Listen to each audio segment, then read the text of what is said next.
You've been lied to about overthinking. They told you it's just thinking too much, just being careful, just trying to solve your life.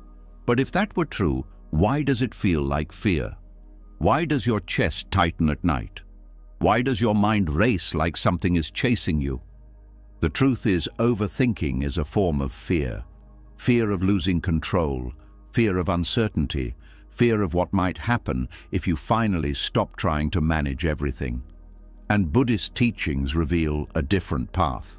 For centuries, the awakened ones discovered peace not by controlling every outcome, but by letting go, by surrendering the illusion that safety comes from endless thought. Tonight, as you listen, something will begin to change. The urgency in your mind will slow. The pressure to figure everything out will fade. You'll feel a quiet space opening inside you, like the moment after a storm when the air becomes still. And when you wake up tomorrow, you'll notice a calm you haven't felt in a long time, a strength that comes from no longer needing to hold everything together. This isn't just another talk to help you relax. This is the moment you stop running from fear and start releasing it. Are you ready? Let's begin. The moment you stop running from your thoughts, you begin to see what they were hiding. Beneath the noise, beneath the constant planning and replaying and rehearsing, there is a quiet fear whispering one message. If you don't stay alert, something will go wrong. The introduction opened the door to this truth, but now you're about to step fully inside it. Because overthinking is not random, it has a purpose. It is the mind's way of building a false sense of control in a world that refuses to be controlled. There is a tension most people carry without noticing. It feels like responsibility, like maturity, like staying prepared. But if you listen closely, it sounds more like urgency. A need to stay one step ahead of life, a belief that if you think long enough, carefully enough, deeply enough, you can prevent pain before it arrives. This is where the illusion begins.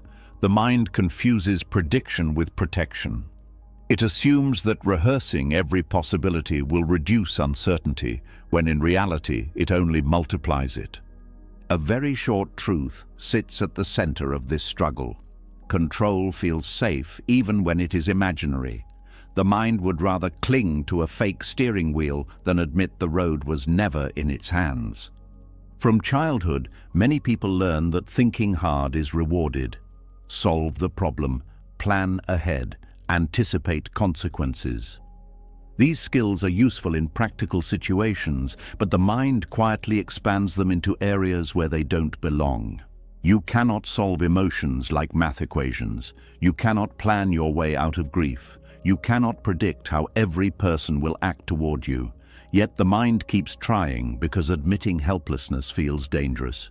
It feels like stepping into open water without knowing how deep it goes. Overthinking becomes a substitute for trust. Not trust in a religious sense, but trust in the natural unfolding of life. Buddhism teaches that suffering increases when we fight reality instead of meeting it. The illusion of control is exactly that fight. It is resistance disguised as intelligence. The mind says, if I can just understand everything, I won't get hurt. But life does not follow instructions. It does not pause for analysis. It moves with or without your permission. There is a subtle exhaustion that comes from trying to supervise existence. You feel it in your shoulders, in your jaw, in the tightness behind your eyes at night. Even when nothing is happening, your mind is preparing for something, preparing for conversations that haven't happened, preparing for mistakes that haven't been made, preparing for loss that may never come. This constant readiness drains the body because the nervous system cannot tell the difference between imagined danger and real danger. To your body, the threat is happening now. Buddhist teachings point towards surrender not because life is predictable, but because it isn't. Surrender is not passive. It is the decision to stop arguing with uncertainty. It is the willingness to live without demanding guarantees first. When the Buddha spoke about letting go, he was not telling people to stop caring. He was showing them how to stop clinging. Caring flows naturally. Clinging comes from fear. Think about how much energy goes into holding the illusion together. Every time you replay a conversation, you are trying to rewrite the past so it feels safer. Every time you anticipate the worst outcome, you are trying to brace yourself so it won't shock you. Every time you delay a decision because you want absolute certainty, you are trying to eliminate risk. But risk is woven into existence itself. Breathing is a risk. Loving is a risk. Being alive is a risk. Control promises immunity from this reality. It says you can outthink uncertainty. It says you can secure happiness by planning perfectly. Yet people who spend years trying to control everything often discover a painful irony. The more they tighten their grip, the more fragile they feel. Control increases anxiety because it constantly reminds you of what you cannot command. Buddhism offers a different kind of strength. Instead of controlling outcomes, you strengthen your ability to face them. Instead of rehearsing disasters, you cultivate presence. Instead of demanding certainty, you build resilience. This shift transforms fear into freedom. You stop asking, "How do I stop bad things from happening?" and start asking, "How do I remain steady when they do?" There is also a hidden cost to control that few people notice. It steals your ability to experience joy. When the mind is always scanning for problems, it cannot relax into simple moments. Even happiness becomes suspicious. You start waiting for something to ruin it. You hesitate to feel fully because you assume it will disappear. In this way, control turns life into a guarded performance instead of a lived experience. Letting go feels dangerous at first because it removes the illusion of safety. Without overthinking, you face raw uncertainty. But something unexpected happens when you stay there long enough. The fear begins to soften. You realize that uncertainty was always there, even when you were thinking obsessively. The only difference is now you are not exhausting yourself pretending otherwise. Buddhist practice often returns attention to the breath because breathing cannot be controlled indefinitely. You can guide it, but eventually the body takes over. This simple act becomes a metaphor for existence. Life continues without your supervision. Your heart beats without instruction. Your cells repair themselves without permission. The universe is not waiting for your approval to function. Overthinking interrupts this natural flow. It is like trying to manually control a system that already knows how to operate. The result is tension. You interfere with processes that would otherwise unfold smoothly. When you let go, you are not abandoning responsibility. You are restoring balance between effort and acceptance. Many people fear that surrender means giving up ambition or becoming passive. In reality, surrender clears the mind so action becomes more precise. When you are not paralyzed by endless analysis, you can respond directly to what is happening. Decisions become cleaner because they are not tangled in imagined scenarios. You act from clarity instead of panic. There is a quiet courage in allowing life to be uncertain. It requires you to stand without the armor of predictions. It asks you to trust your capacity to adapt rather than your ability to control. This courage grows gradually. Each time you resist the urge to overthink, you strengthen it. Each time you return to the present, instead of escaping into mental simulations, you reclaim a piece of your peace. The illusion of control thrives on the belief that you must carry everything alone. Buddhism dissolves this belief by revealing interdependence. Your life is shaped by countless factors beyond your awareness, other people's choices, natural events, timing, chance. Recognizing this does not weaken you. It humbles you in a way that frees you from impossible expectations. There is relief in admitting you cannot manage the entire universe. Relief in knowing you don't have to foresee every problem. Relief in realizing that uncertainty is not a personal failure. It is the nature of existence itself. As you sit with this understanding, something subtle shifts. The mind loosens its grip. The need to anticipate every outcome begins to fade. You start to sense that peace was never hidden in control. It was hidden in acceptance. Not the acceptance of defeat, but the acceptance of reality as it is. This is why Buddhist teachings emphasize presence. Presence is the opposite of control. It does not try to reshape the future or rewrite the past. It meets the moment directly, without filters. In presence, fear loses its fuel because it cannot feed on imagined scenarios. It can only exist in abstraction. Overthinking pulls you away from this simplicity. It keeps you suspended in a mental future that never arrives. Letting go brings you back to what is actually happening. The sound in the room, the feeling of the chair beneath you, the rhythm of your breathing. These details anchor you in reality, where control is unnecessary because experience is immediate. There will still be challenges. Letting go does not erase difficulty. It changes your relationship with it. Instead of reacting with panic, you respond with awareness. Instead of spiraling into worst-case scenarios, you address what is in front of you. This grounded approach reduces suffering because it eliminates the extra layer of fear created by the mind. Over time, surrender becomes less frightening and more natural. You begin to trust that you can handle life without rehearsing it constantly. You see that peace was never on the other side of perfect control. It was on the other side of releasing the need for it. The illusion dissolves slowly, like fog lifting in the morning. You notice moments of quiet where your mind would normally race. You catch yourself before falling into old patterns. You breathe instead of predicting. You listen instead of preparing. You allow instead of resisting. And in that allowing, a different kind of safety appears. Not the brittle safety of control, but the grounded safety of presence. The safety of knowing that whatever happens, you will meet it as it comes, not as 1,000 imagined versions in your head. This is the freedom Buddhism points toward. Not a life without uncertainty, but a mind that no longer fears it. Not a guarantee that nothing will go wrong, but a deep confidence that you do not need to control everything to be okay. As this realization settles, the restless urge to overthink begins to lose its authority. You see it for what it is, a habit born from fear, not wisdom. And once you see through it, you no longer have to obey it. The world remains unpredictable. People remain complex. The future remains unknown. But something inside you becomes steady, like a quiet center that does not depend on outcomes.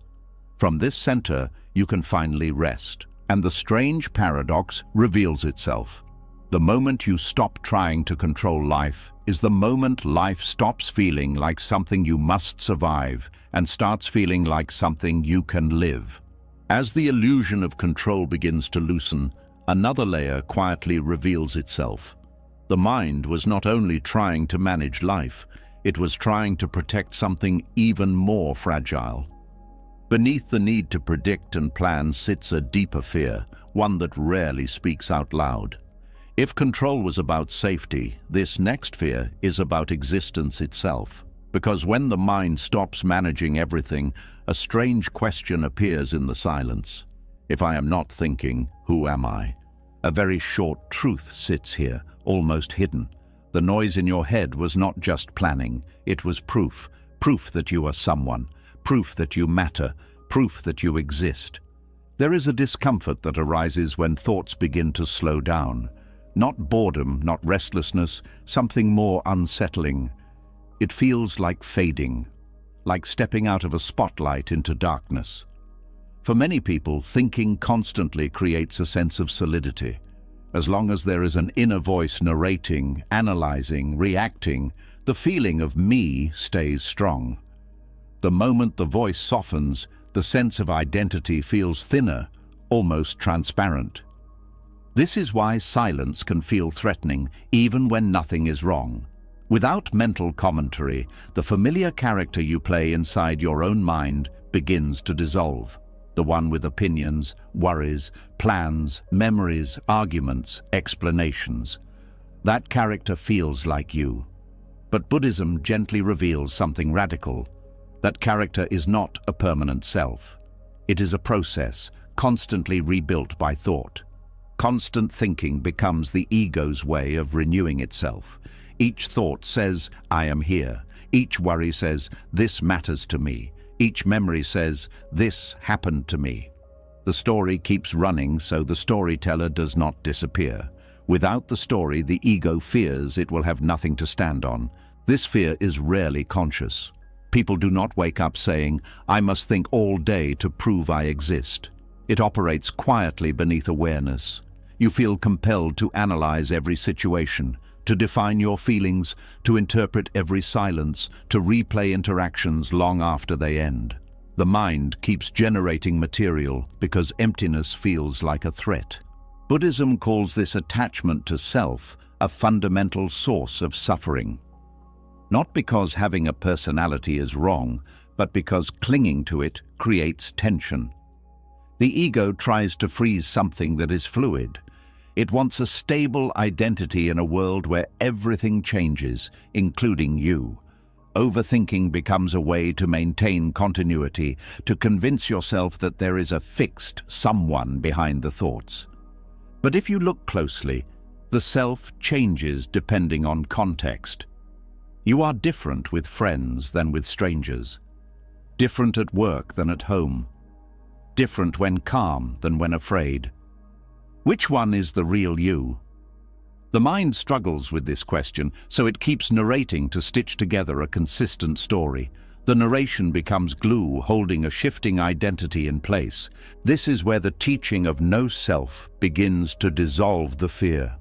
No self does not mean you vanish or become nothing. It means there is no permanent, unchanging core that must be defended. You are more like a river than a statue, flowing, adapting, moving, thoughts, emotions, sensations, roles, all passing through, none staying forever. When this understanding deepens, the need to constantly affirm your existence through thought starts to fade. You realize you do not need a running commentary to be real. Existence does not depend on mental noise. Breathing happens without narration. Awareness remains even when the mind is quiet. Think about moments when you were fully absorbed in something simple, watching the ocean, listening to music, walking through nature. During those moments, the inner voice often disappears. Yet, you do not feel non-existent. In fact, you feel more alive, more present, more connected. That aliveness comes from awareness, not from thinking. Overthinking pulls you away from this direct experience because it replaces reality with interpretation. Instead of living, you are describing your life to yourself in real time. The description becomes so constant that it feels necessary. Without it, there is a fear of dissolving into the background of existence. The ego resists this dissolution because it equates control with survival. If there is no fixed self, who protects you? Who plans? Who defends? Who ensures continuity? Buddhism answers by shifting the focus from identity to awareness. Awareness does not need to protect itself. It is not an object that can be damaged. It simply observes. As you rest in awareness rather than in the story of self, a new kind of stability appears. Not the rigid stability of identity, but the flexible stability of presence. You stop clinging to who you think you are and start experiencing what you are in this moment. The difference is subtle but transformative. Many people unconsciously fear that if they stop thinking about themselves, they will become insignificant. Yet the opposite happens. Without the constant need to maintain an image, energy becomes available for genuine connection. You listen more deeply because you are not busy preparing your next line. You notice details because your mind is not filtering everything through personal narratives. This shift also softens anxiety about how others see you. If the self is not a fixed object, there is less pressure to defend it. Criticism feels less threatening because there is no solid identity to attack. Praise feels less intoxicating because there is no solid identity to inflate. You move through experiences without clinging to them as proof of who you are. The compulsion to mentally narrate everything loses its urgency. You no longer need to explain your life to yourself every second. Silence becomes spacious instead of frightening. It feels like stepping out of a crowded room into open air. There is also freedom in recognizing that thoughts are not the owner of consciousness. They are visitors. They come and go on their own schedule. You do not need to chase them or push them away. When you stop identifying with them, they lose the power to define you. Overthinking thrives on identification. The thought says, "This is happening to me," and you believe it. When identification loosens, the thought becomes just a sound in the mind, not a command. It loses the ability to drag you into endless loops. No self does not erase individuality. It removes the burden of defending it constantly. You can still have preferences, memories, goals, relationships. The difference is they are held lightly, not as proof of existence, but as parts of a flowing experience. This understanding also changes how you relate to time. The ego depends on past and future to maintain continuity. It says, "I was this person," and "I will become that person." Without these timelines, it feels unstable. But awareness exists only in the present. When you rest there, the need to mentally time travel decreases. You start to notice how much suffering came from trying to preserve a story that was always changing anyway. The effort to keep it intact created tension. Letting it evolve naturally brings relief. There is something deeply calming about realizing you do not have to perform existence. You do not have to narrate it, justify it, or prove it. Being is enough. Breathing is enough. Awareness itself is enough. From this place, thoughts become tools instead of masters. You use them when needed and set them down when not. You no longer fear their absence because you have discovered something more fundamental beneath them.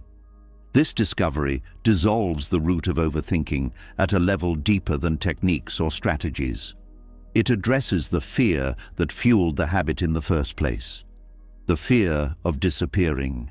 The fear of not being someone. The fear of silence revealing emptiness. What you find instead is not emptiness as void, but emptiness as openness. A space where experience can unfold without being squeezed into rigid definitions. A space where life moves without needing constant commentary. And slowly, the mind learns that it does not have to keep shouting to be heard. Existence does not depend on noise. Presence does not depend on thought. Identity does not need to be reinforced every moment. You begin to rest in a quieter way of being. Not absent, not detached, but grounded without tension. The need to prove yourself fades because there is nothing to prove. You are already part of the unfolding of life, not separate from it. In this quiet, overthinking loses its purpose. The ego no longer needs to narrate every second to feel real. Awareness stands on its own, steady and calm, like a sky that does not depend on clouds to exist. And as this understanding settles deeper, the mind finally experiences something it had been chasing through endless thought but never found.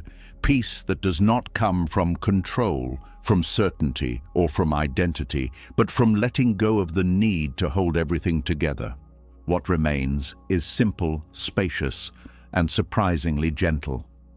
A sense of being that does not need explanation. A presence that does not need protection. A life that no longer feels like something you must constantly manage to keep from falling apart. The fear of non-existence dissolves not because you proved you exist, but because you discovered that existence was never something you had to defend in the first place. As the fear of non-existence begins to loosen its grip, something else quietly steps forward. The mind, no longer busy proving that it exists, starts searching for something to hold on to. It wants ground that does not move, answers that do not change, conclusions that promise safety.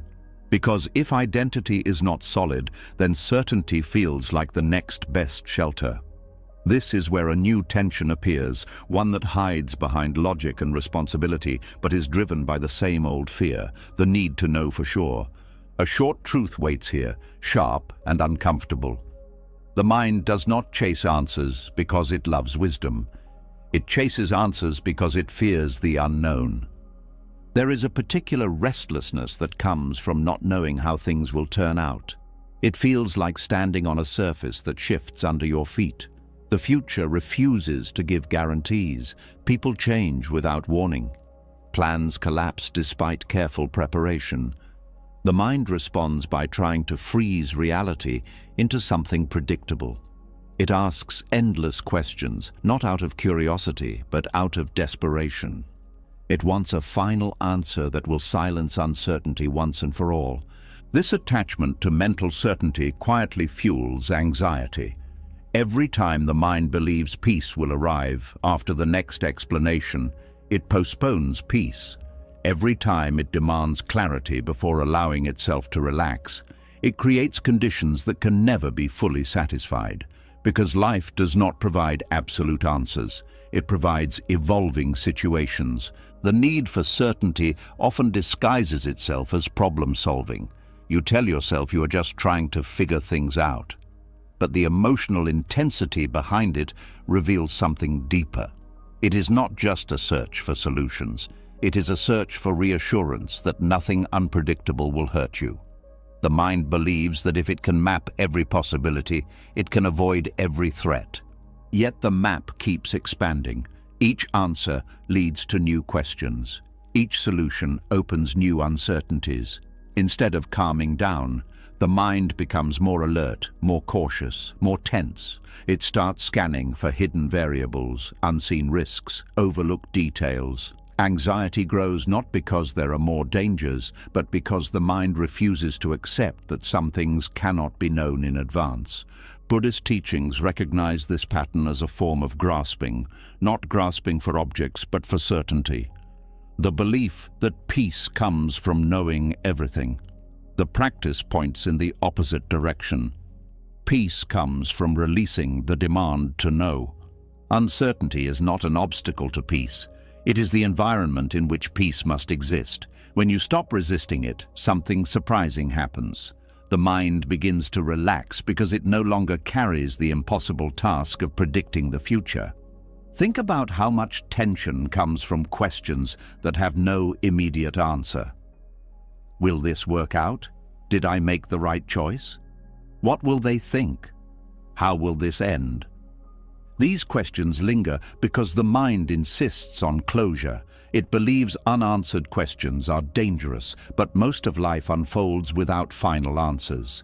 You make decisions without full information. You move forward without guarantees. You adapt as new information appears. The attachment to certainty turns normal uncertainty into a threat. It transforms open possibilities into sources of fear. Instead of seeing the unknown as space where life can unfold, the mind sees it as a void that must be filled immediately. There is also a hidden belief beneath this pattern. The belief that uncertainty equals loss of control.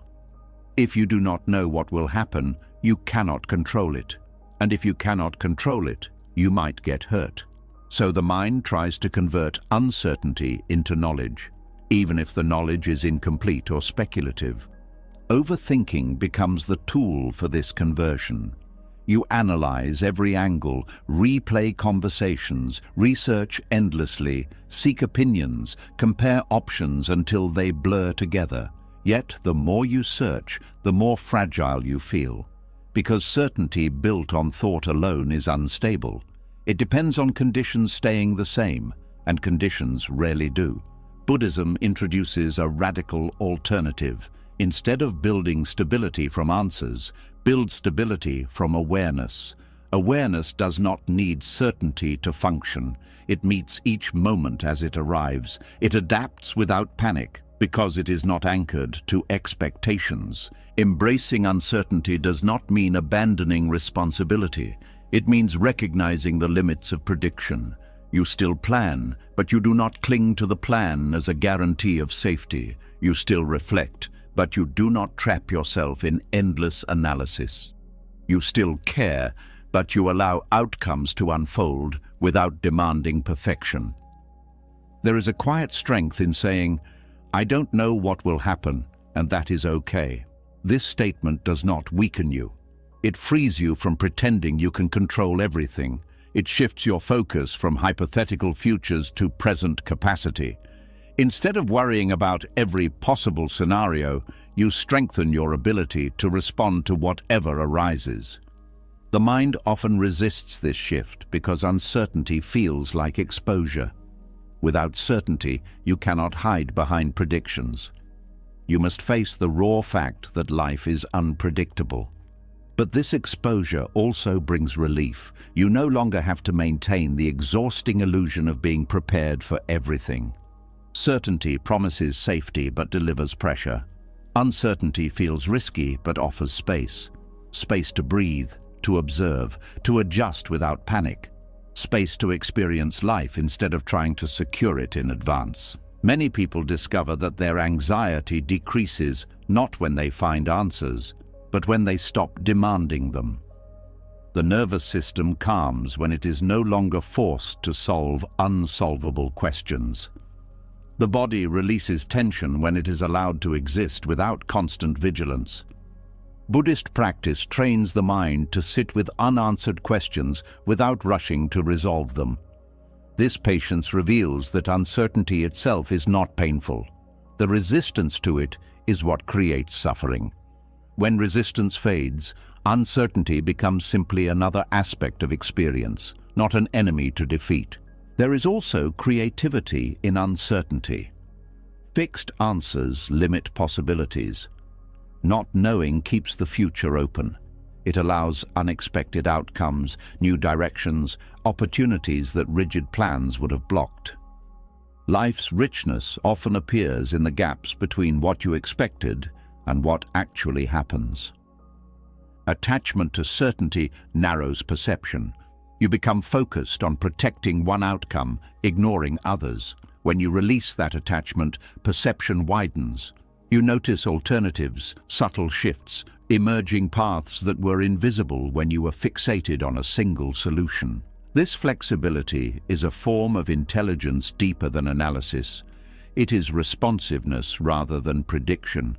Instead of forcing reality to match your expectations, you adjust your expectations to match reality.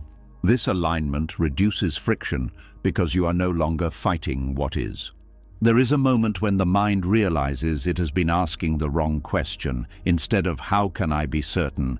the question becomes "how can I be present without certainty?" This shift changes everything. Presence becomes the source of stability, not knowledge. You begin to trust your capacity to meet life as it unfolds. Not because you know what will happen, but because you know you can handle not knowing.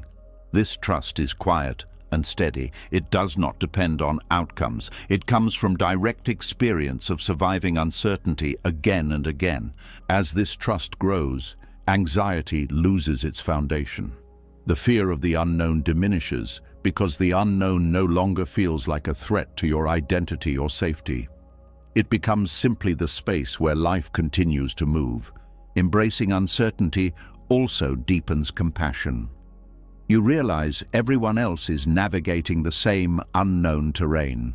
People act from fear, from hope, from incomplete information. Understanding this softens judgment. It replaces blame with empathy because you see the shared vulnerability beneath human behavior.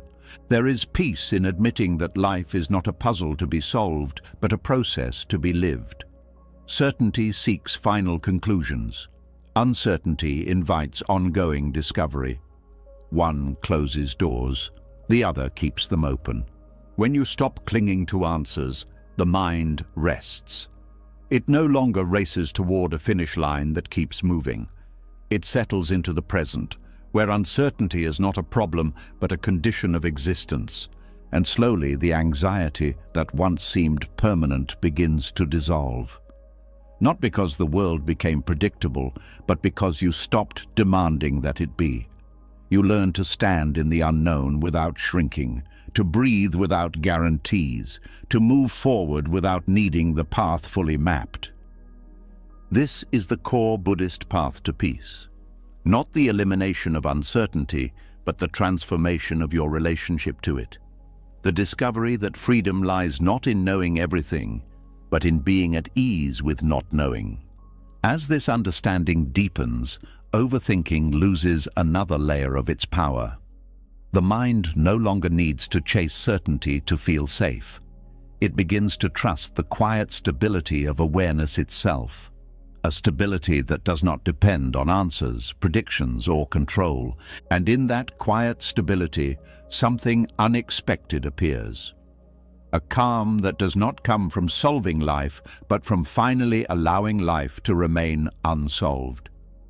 As the grip on certainty loosens, the mind searches for another place to hide. Without answers to cling to, it turns inward and builds something else. A shield made of thoughts. Because uncertainty was not the only thing it was trying to escape. Beneath the need to know was something far more uncomfortable. Feeling, raw, unfiltered emotion that cannot be solved, predicted, or neatly explained. This is where the next layer of overthinking reveals its true function. A quiet truth waits here, one most people sense but rarely admit. The mind does not analyze everything because it loves clarity. It analyzes because it is trying not to feel pain. There is a reflex that activates the moment something hurts emotionally. A tightness in the chest, a sinking in the stomach, a heat behind the eyes. Before the feeling can fully rise, the mind steps in and starts working. It asks questions, searches for reasons, assigns blame, rewrites the situation from every angle. This activity looks productive, but it is actually avoidance. The emotion stays frozen beneath the surface while the mind circles above it like a guard refusing to let it pass. Overthinking becomes armor. It protects you from direct contact with your own vulnerability. If you can turn pain into a puzzle, you do not have to experience it as pain. If you can explain heartbreak, you do not have to sit inside the heartbreak itself. Analysis creates distance, and distance feels safer than exposure. This pattern often begins early in life. When emotions are dismissed, misunderstood, or overwhelming, the mind learns to manage them intellectually instead of somatically. It learns that thinking is safer than feeling, so every future discomfort triggers the same strategy. Retreat into the head. Build arguments, theories, interpretations, stay busy so the heart never has to speak, yet the body keeps the truth. Emotions that are not felt do not disappear. They settle into muscles, breathing patterns, posture, sleep cycles. They appear as tension, fatigue, irritability, numbness. Overthinking may hide the pain from conscious awareness, but the nervous system continues carrying it. Buddhist teachings emphasize direct experience because liberation requires contact, not avoidance. You cannot free yourself from something you refuse to face. Feeling is not the enemy. Resistance to feeling is what prolongs suffering. When you allow an emotion to move through without interference, it completes its natural cycle. When you analyze it endlessly, you interrupt that cycle and keep it alive. There is a fear that if you stop analyzing, the emotion will overwhelm you. It will swallow you whole. But emotions are waves, not oceans. They rise, peak, and fall. It is the mind's interference that keeps them circulating. Each time you replay the story, you restart the wave. Each explanation renews the charge. Feeling instead of analyzing does not mean losing control. It means trusting the body's capacity to process experience. The body knows how to release stress through tears, trembling, deep breaths, stillness. These responses are not weaknesses. They are biological mechanisms designed to restore balance. Overthinking blocks these mechanisms. It holds the system in a suspended state, neither fully expressing nor fully resolving the emotion. This suspension becomes chronic tension, The armor that was meant to protect you ends up imprisoning you. There is also a subtle identity attached to this armor. Being the one who understands, who explains, who stays rational can feel empowering. It creates a sense of superiority over messy emotions. But this identity comes at a cost. It isolates you from your own humanity. It prevents genuine connection because connection requires vulnerability, not intellectual distance. True liberation comes from allowing yourself to be affected by life, not collapsing under it, but not numbing yourself either. Feeling deeply does not make you fragile, it makes you responsive. You move with experience instead of resisting it. Buddhism teaches that suffering intensifies when you add a second layer of resistance to the first layer of pain. The first layer is the raw emotion. The second layer is the mental struggle against it. Overthinking is often this second layer. It turns a simple feeling into a complex crisis. When you drop the second layer, the experience simplifies. Sadness becomes just sadness, not a problem to solve. Fear becomes just fear, not a catastrophe to prevent. Anger becomes just anger, not a moral failure to justify. This simplicity allows emotions to pass through without leaving heavy residue. There is courage in feeling without distraction.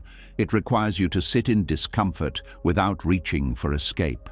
At first, this feels unfamiliar, even unsafe. The mind protests, urging you to think about something else. But if you stay, something shifts. The intensity softens, the body relaxes. The emotion loses its urgency because it has been acknowledged. Over time, you realize that emotions are not trying to destroy you. They are signals, information about your inner state. They point to needs, boundaries, losses, hopes. When you stop silencing them with analysis, they become guides rather than threats.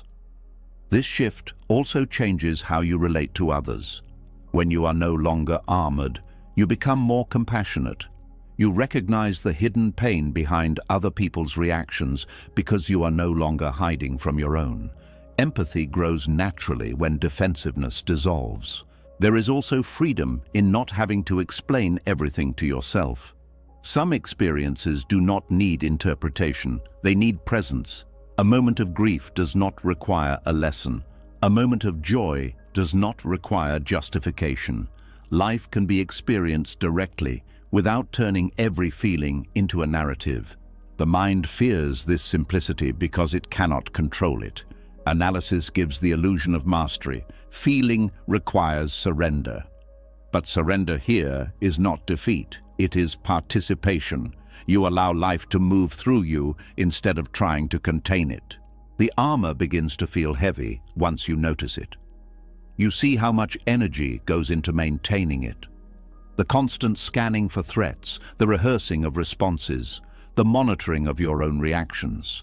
Letting it fall away feels like setting down a weight you did not realize you were carrying. Without the armor, sensitivity returns. Colors seem brighter, sounds clearer, interactions more genuine. Pain is felt more directly, but so is joy. Numbness fades, replaced by a fuller range of experience. This fullness is what the mind was trying to protect you from, not realizing it was also protecting you from life itself. Buddhist practice encourages gentle observation of emotions as they arise, not pushing them away, not clinging to them, simply allowing them to be present. This observation creates space between awareness and reaction. You can feel without being consumed, witness without being trapped. In this space, the compulsion to analyze weakens. You see that understanding is not required for healing. Presence is enough. Attention itself has a soothing quality. It tells the nervous system that the experience is acknowledged, that it does not need to escalate to be noticed. There is also forgiveness in this process. Forgiveness for the times you avoided feelings because you did not know another way. Forgiveness for the habits that once protected you but now limit you. The mind built the armor out of care, not malice. It was trying to keep you safe with the tools it had. Now you are learning new tools: openness instead of defense, curiosity instead of fear, compassion instead of judgment. These tools do not block pain, but they transform your relationship with it. Pain becomes part of the human experience rather than something to eliminate at all costs. As this understanding deepens, overthinking loses another function. It no longer serves as a barrier between you and your emotions. Thoughts become lighter, less urgent. They return to their proper role as instruments of communication and planning, not shields against vulnerability. You start noticing moments when you feel something fully and it passes without leaving a trace. No rumination, no lingering tension, just movement. These moments build trust in the process. You realize you do not need to protect yourself from your own feelings. There is a quiet confidence that emerges from this trust, a sense that whatever arises can be met without panic. You no longer fear your inner world because you have stopped fighting it. The mind becomes calmer because it is not tasked with constant defense. This calm is not emptiness, it is spaciousness, a mind that can think when needed and rest when not. A heart that can open without fearing collapse, a body that can relax because it is not bracing for emotional impact. The illusion that analysis equals safety dissolves. You see that safety comes from resilience, from the ability to feel and recover, not from avoiding feeling altogether. Resilience grows through contact, not distance. As this layer falls away, the path becomes clearer. Letting go is not about controlling thoughts or suppressing emotions. It is about allowing experience to unfold without interference, trusting the wisdom of the body, the stability of awareness, the natural rhythm of feeling and release. And in this openness, something gentle appears. A peace that does not depend on solving problems or avoiding pain. A peace that comes from no longer needing armor at all. As the armor of overthinking begins to fall away, something unexpected becomes visible in the quiet that follows. Without constant analysis, without the defensive noise, there is a simple presence that was always there but rarely noticed. Yet the mind, still restless from years of habit, quickly tries to claim this presence as its own. It whispers that staying aware means staying busy, that watching your life requires constant commentary. This is where a subtle confusion takes root, one that keeps many people trapped even after they begin to let go. A small but piercing truth lives here. Awareness is silent, thinking is loud, and most people have spent their lives mistaking the noise for the silence. There is a common belief that being aware means constantly monitoring everything. Watching your thoughts, evaluating your feelings, tracking your reactions, interpreting your surroundings. This kind of mental surveillance feels like consciousness, but it is actually just another form of thinking. The mind has learned to imitate awareness by talking about experience instead of directly experiencing it. This imitation is convincing because it uses the language of mindfulness. You tell yourself you are being observant, reflective, attentive, but inside the mind is still racing, labeling, comparing, judging. Instead of resting in the moment, it is narrating the moment in real time. The difference is subtle but profound. Awareness receives, thinking interferes. Pure awareness does not comment, it does not analyze, it does not try to improve what it sees. It simply knows that something is happening. A sound is heard, a sensation is felt, a breath moves in and out. There is no need to add a story. The experience is complete on its own. Compulsive thought interrupts this completeness. It adds layers that were not originally there. A sound becomes a memory. A sensation becomes a worry. A breath becomes a measurement of how calm you are supposed to be. The mind turns simple presence into a project, something to manage rather than something to inhabit. This confusion traps people in mental noise, even when they are trying to be calm. They sit quietly, but keep thinking about whether they are doing it right. They observe their breath while secretly evaluating their progress. They attempt to watch their thoughts while generating new ones about the watching itself. The effort to be aware becomes another form of overthinking. Buddhist teachings emphasize the distinction because liberation depends on recognizing it. Awareness is not something you produce, it is something you notice. It was present before the thoughts arrived and remains after they fade. It does not need effort to exist, only attention to be recognized. When you rest in awareness, there is a sense of space around experience. Thoughts can appear without filling the entire field. Emotions can move without defining you. Sensations can arise without demanding interpretation. This space reduces suffering because it prevents identification. You are not trapped inside the content of your mind. Mistaking awareness for thinking collapses this space. You become absorbed in the content again, reacting as if every thought is urgent and meaningful. The mind regains control, pulling you back into the familiar cycle of analysis and distraction. There is also a fear behind this confusion. Pure awareness feels unfamiliar because it does not provide the stimulation the mind is used to. It is quiet, open, still. For someone accustomed to constant mental activity, this stillness can feel like emptiness or boredom. The mind panics and starts producing thoughts to fill the gap, believing that silence means something is wrong. But silence is not absence. It is presence without interference. It allows reality to reveal itself without distortion. Colors appear brighter, sounds become clearer, sensations feel more detailed. The world becomes vivid not because you are thinking about it, but because you are finally seeing it directly. Compulsive thought dulls this vividness. It overlays reality with concepts, expectations, memories. You see what you think should be there instead of what actually is. Awareness removes this filter. It returns perception to its original freshness. This shift also changes your relationship with time. Thinking pulls you into past and future, replaying what happened or anticipating what might. Awareness anchors you in the present, where life is unfolding now. Not as an abstract idea, but as a tangible experience. The feeling of your hands, the rhythm of your breath, the texture of the air around you. Many people discover that anxiety decreases when they reconnect with these immediate sensations. Not because the world has changed, but because their attention has returned from imagined scenarios to actual experience. The nervous system calms when it no longer has to respond to threats that exist only in thought. Awareness also reveals the impermanence of thoughts themselves. When you watch them without engaging, you see how quickly they change. A worry appears, intensifies, dissolves, replaced by something else.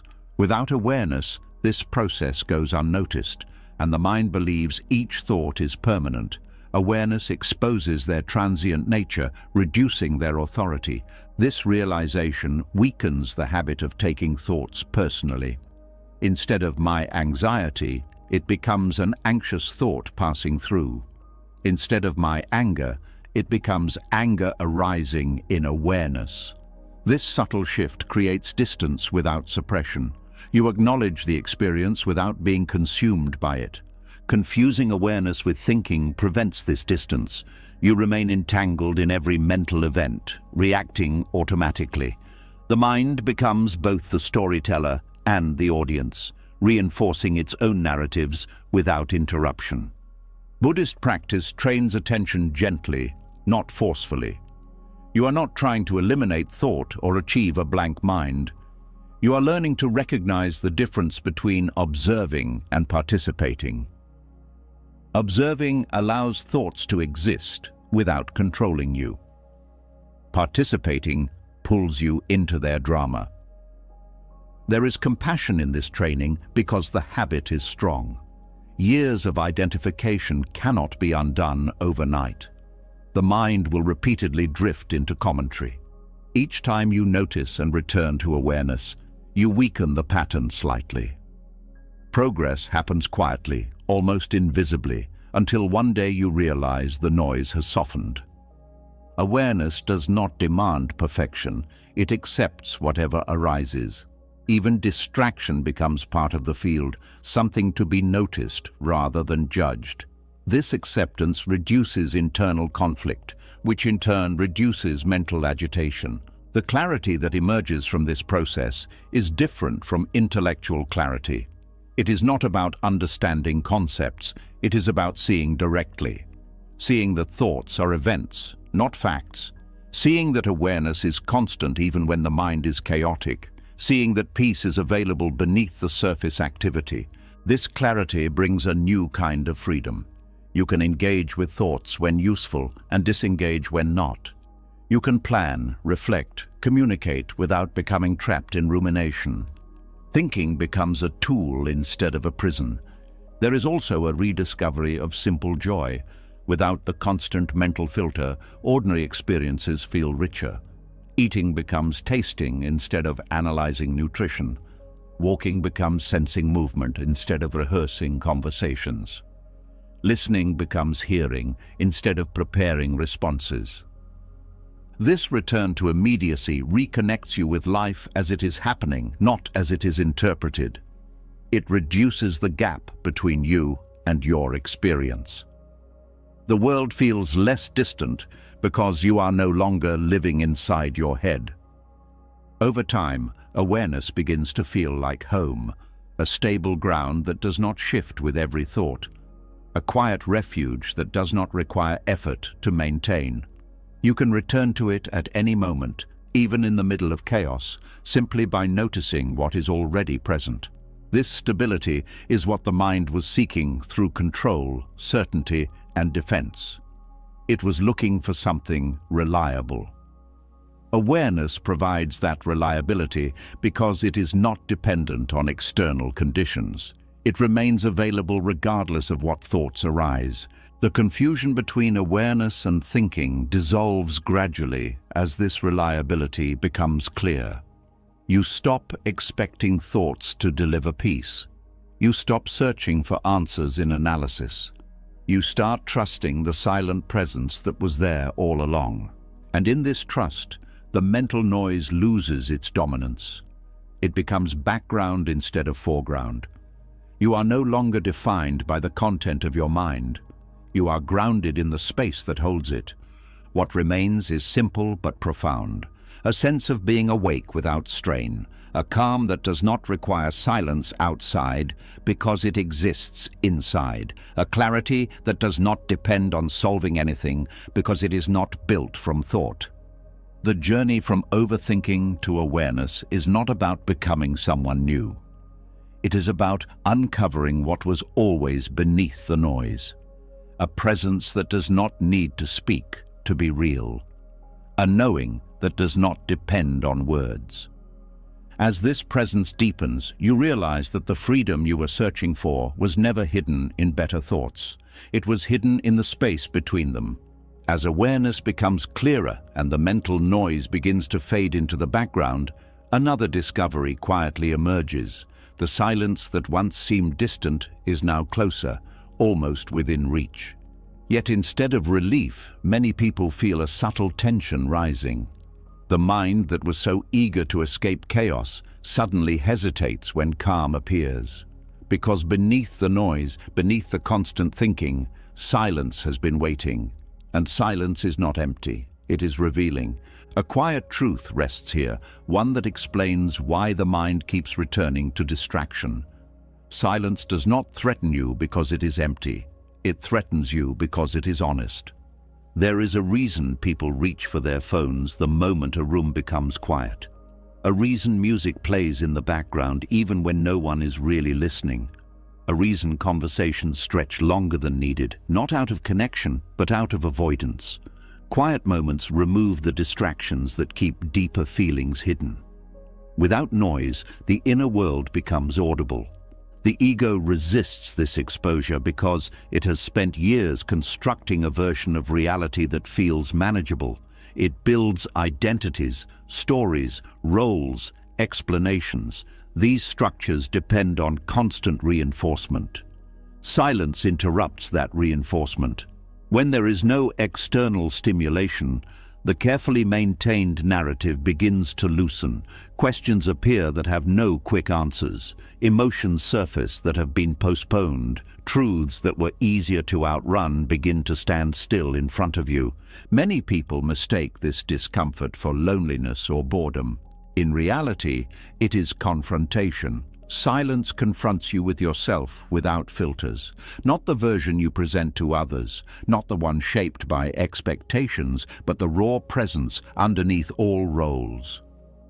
This encounter can feel unfamiliar because it rarely happens in a world designed to keep attention scattered.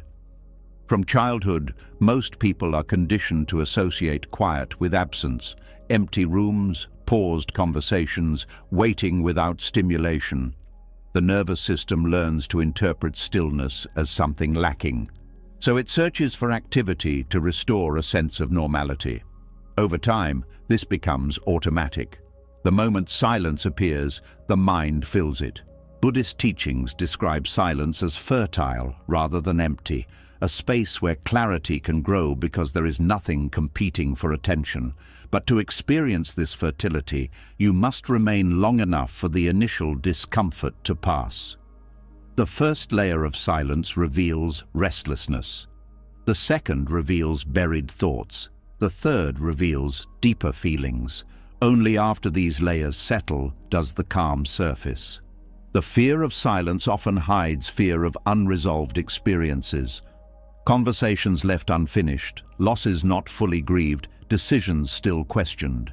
Noise keeps these experiences suspended, preventing them from settling into understanding. Silence invites them back into awareness so they can finally be processed. There is also a fear of insignificance that emerges in quiet.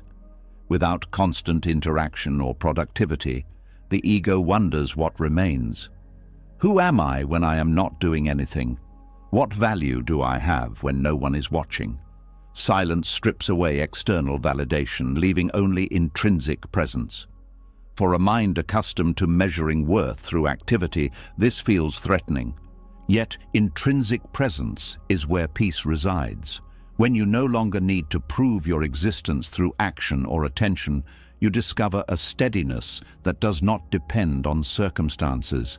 Silence becomes a refuge rather than a void, a place where you can rest without performing. The ego tries to outrun this discovery because it weakens its control. If you become comfortable in silence, you become less reactive to external pressures. You no longer chase approval as urgently. You no longer fear being alone. Independence grows quietly, and with it a different kind of confidence. This confidence is not loud or dramatic. It is calm, grounded, steady. It allows you to enter social situations without desperation and leave them without emptiness. You enjoy connection without relying on it to escape yourself. Silence teaches you that companionship with your own awareness is possible. There is also a cleansing quality to silence. When external input stops, the mind releases accumulated tension. Thoughts slow down not because you force them, but because there is nothing fueling them. The nervous system shifts from alertness to restoration. Breathing deepens. Muscles soften. The body returns to a state it rarely experiences in a noisy environment. This restoration is essential because constant stimulation keeps the stress response activated. Even pleasant noise requires processing. Silence gives the brain a chance to reset, to reorganize information, to repair. Many insights appear during quiet, not because you were searching for them, but because space allowed them to emerge. People often report creative breakthroughs during walks alone, showers, or moments before sleep. These are times when external input decreases and the mind settles. Silence creates the conditions for intuition to surface, a form of knowing that does not rely on analysis. The ego prefers analysis because it can control it. Intuition feels unpredictable, arising from a deeper level of awareness. Silence is the gateway to this deeper level, which is why it can feel unsettling at first. You are entering territory where the familiar rules of thinking do not apply. There is a moment when silence shifts from threatening to comforting. It happens when you stop resisting what appears in it. Instead of trying to escape discomfort, you allow it to be present. Gradually, the discomfort dissolves because it no longer needs to demand attention. What remains is a quiet spaciousness that feels safe in a way noise never could. This safety is not based on distraction but on acceptance. You trust that whatever arises can be witnessed without panic. Silence becomes a mirror that reflects without judgment. You see yourself clearly, not to criticize, but to understand. Understanding grows naturally in this environment. Patterns become visible. Habits reveal their origins. Reactions lose their mystery. You begin to see how much of your behavior was driven by avoidance rather than choice. This clarity allows change to happen gently, without force. The fear of silence diminishes as familiarity increases. What once felt like exposure becomes intimacy. You learn the texture of your own presence, the rhythm of your thoughts when they are not rushed, the subtle sensations that were previously drowned out by noise. Relationships also change when you are comfortable with silence. Conversations no longer need constant filler. Pauses become meaningful instead of awkward. Listening deepens because you are not anxious to fill the space with your own words. Connection becomes less about performance and more about presence. Silence also reveals the impermanence of everything you once feared. Emotions rise and fall, thoughts appear and fade, sensations change. Nothing stays long enough to define you permanently. This realization reduces the urgency to escape discomfort because you know it will pass on its own. There is humility in recognizing that life continues without your constant involvement. The world moves, people act, time flows whether you intervene or not. Silence lets you witness this flow without trying to control it. You become part of the movement instead of its manager. Buddhist practice often includes periods of silent retreat for this reason. Extended quiet accelerates the process of seeing through illusions. Without conversation or entertainment, the mind runs out of places to hide. It eventually settles, revealing a clarity that is difficult to access in noisy environments. But you do not need a retreat to experience this shift. Small moments of intentional silence can begin the transformation. Sitting without distraction, walking without headphones, pausing before responding. These practices create openings where truth can surface gently. Over time, silence becomes a trusted companion rather than a feared absence. You return to it not to escape life, but to reconnect with it more deeply. It becomes a place where you remember who you are beneath roles and responsibilities. And in this quiet companionship, the ego's need to outrun itself begins to fade. There is nothing to chase because nothing is missing. The truths that once felt threatening reveal themselves as simple facts of being human: imperfection, vulnerability, change, uncertainty. Accepting them brings relief because you no longer have to pretend otherwise. The hidden fear dissolves not because silence changed, but because your relationship with it did. What once felt like exposure now feels like home, a place where you can rest without armor, without explanation, without noise. As this understanding settles, you carry silence with you, even in busy environments. Not the absence of sound, but the absence of inner turmoil, a calm center that remains untouched by external chaos. And from that center, life feels less like something to escape and more like something to experience fully. Silence no longer exposes you, it supports you. It reminds you that beneath all the noise, peace was never far away. As silence becomes less frightening and more familiar, another hidden mechanism begins to reveal itself. Even in quiet moments, the mind sometimes pulls you back into old loops, replaying the same memories, the same worries, the same imagined conversations. You sit in stillness, yet the past returns uninvited. The calm you touched moments ago starts slipping away, replaced by a familiar heaviness. It becomes clear that silence alone does not end suffering. Something else has been shaping your inner world for years, quietly, repeatedly, almost invisibly. A short and unsettling truth lives here. What you think repeatedly does not just pass through your mind, it trains your mind. Rumination is not simply remembering or reflecting. It is the act of circling the same emotional territory over and over, wearing a path so deep that the mind begins to fall into it automatically. Each replay strengthens the habit, making it easier for the next thought to follow the same route. What once required effort becomes instinct. The mind learns where to go when it is idle, and too often it returns to pain because that path is the most familiar. Buddhist teachings describe karma not as punishment, but as momentum. Actions create tendencies, tendencies shape future actions, and the cycle continues. Rumination is karma in motion inside the mind. Every repeated thought becomes a seed planted in the soil of awareness. Water it enough times, and it grows roots that spread beneath the surface, influencing how you perceive everything else. You may believe you are just trying to understand what happened, but the mind is also conditioning itself to expect suffering. When a memory is replayed with strong emotion, the brain strengthens the neural pathways associated with that emotion. The next time something similar occurs, the reaction comes faster and feels more intense, not because the event is worse, but because the pathway is already carved. This is why small triggers can provoke disproportionate reactions. The mind is not responding only to the present situation. It is responding to the accumulated weight of every similar experience it has rehearsed. Rumination compresses time, bringing old pain into the present as if it never ended. There is also a subtle sense of familiarity that keeps rumination alive. Painful thoughts can feel strangely comfortable because they are known. The mind prefers familiar discomfort over unfamiliar peace.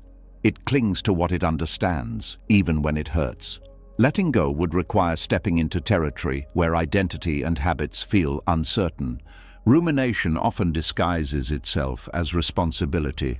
You tell yourself you are learning from the past, preventing future mistakes, staying vigilant. But genuine learning moves forward. Rumination stays stuck, replaying without resolution. It keeps the wound open under the illusion of healing. This repetition shapes perception.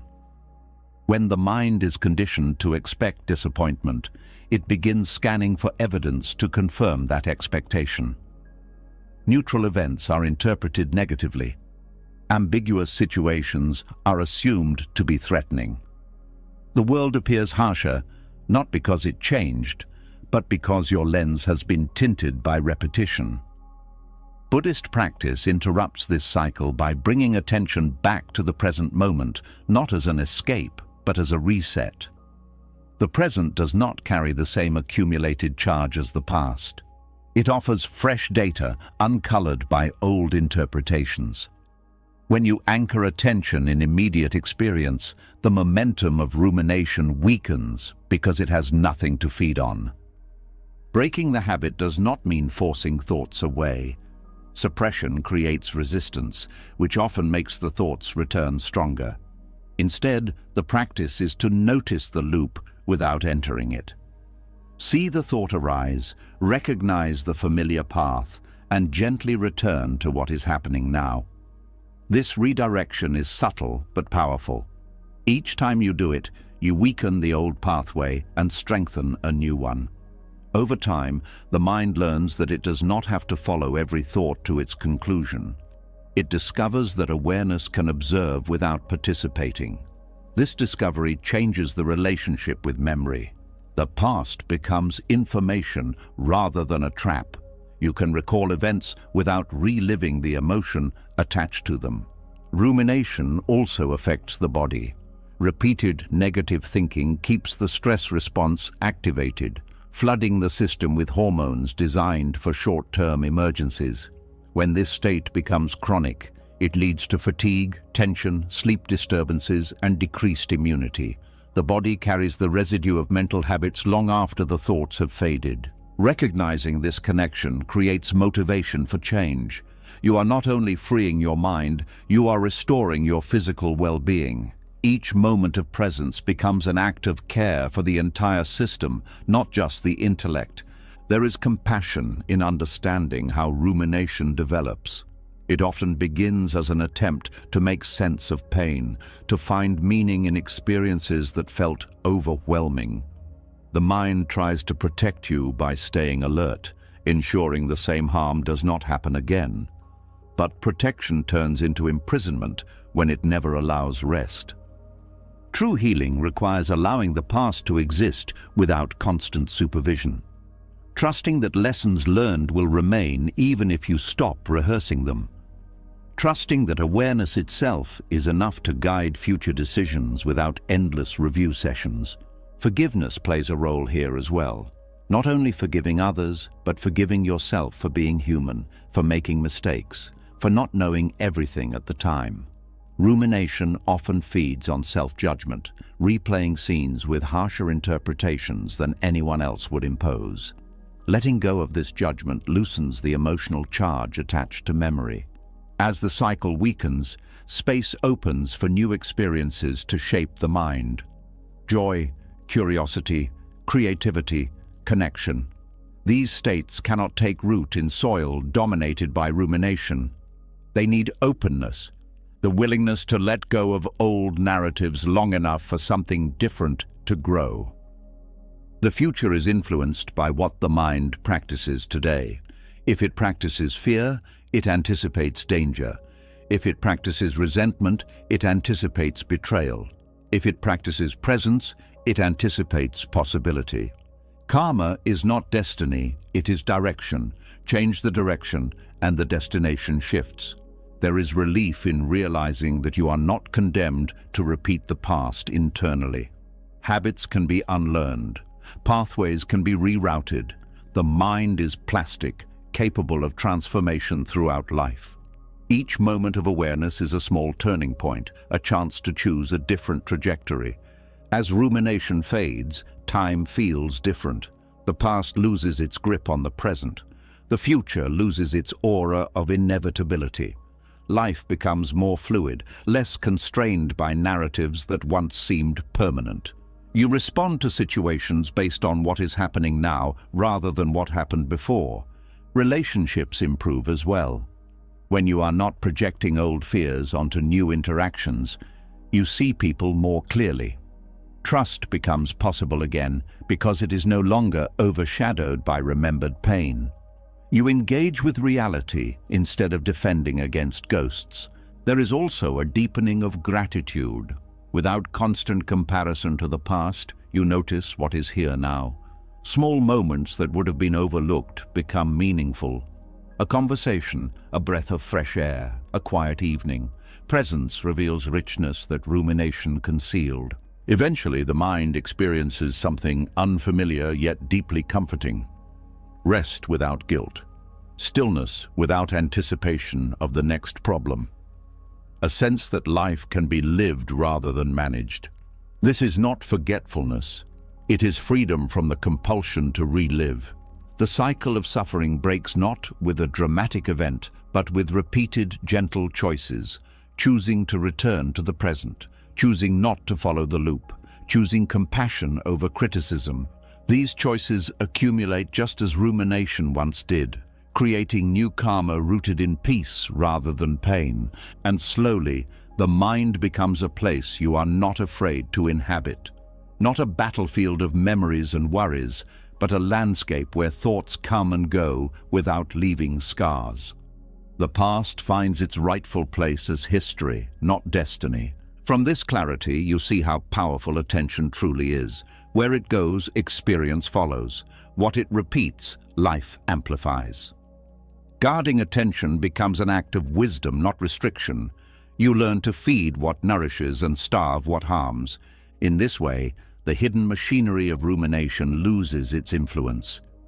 The future opens, shaped not by automatic patterns, but by conscious presence.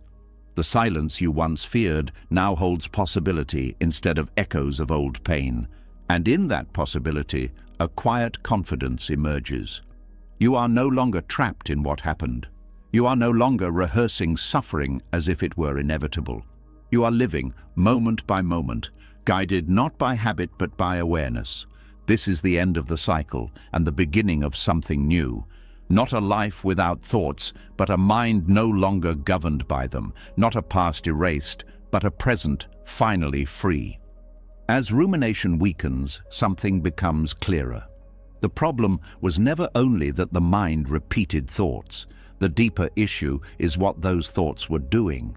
They were not just replaying events, they were rewriting them. They were turning moments into meaning, turning uncertainty into conclusions, turning feelings into identity. When the loop slows down, you can finally see the machinery behind it. The mind has been operating like a storyteller, and the story has often been the real source of pain.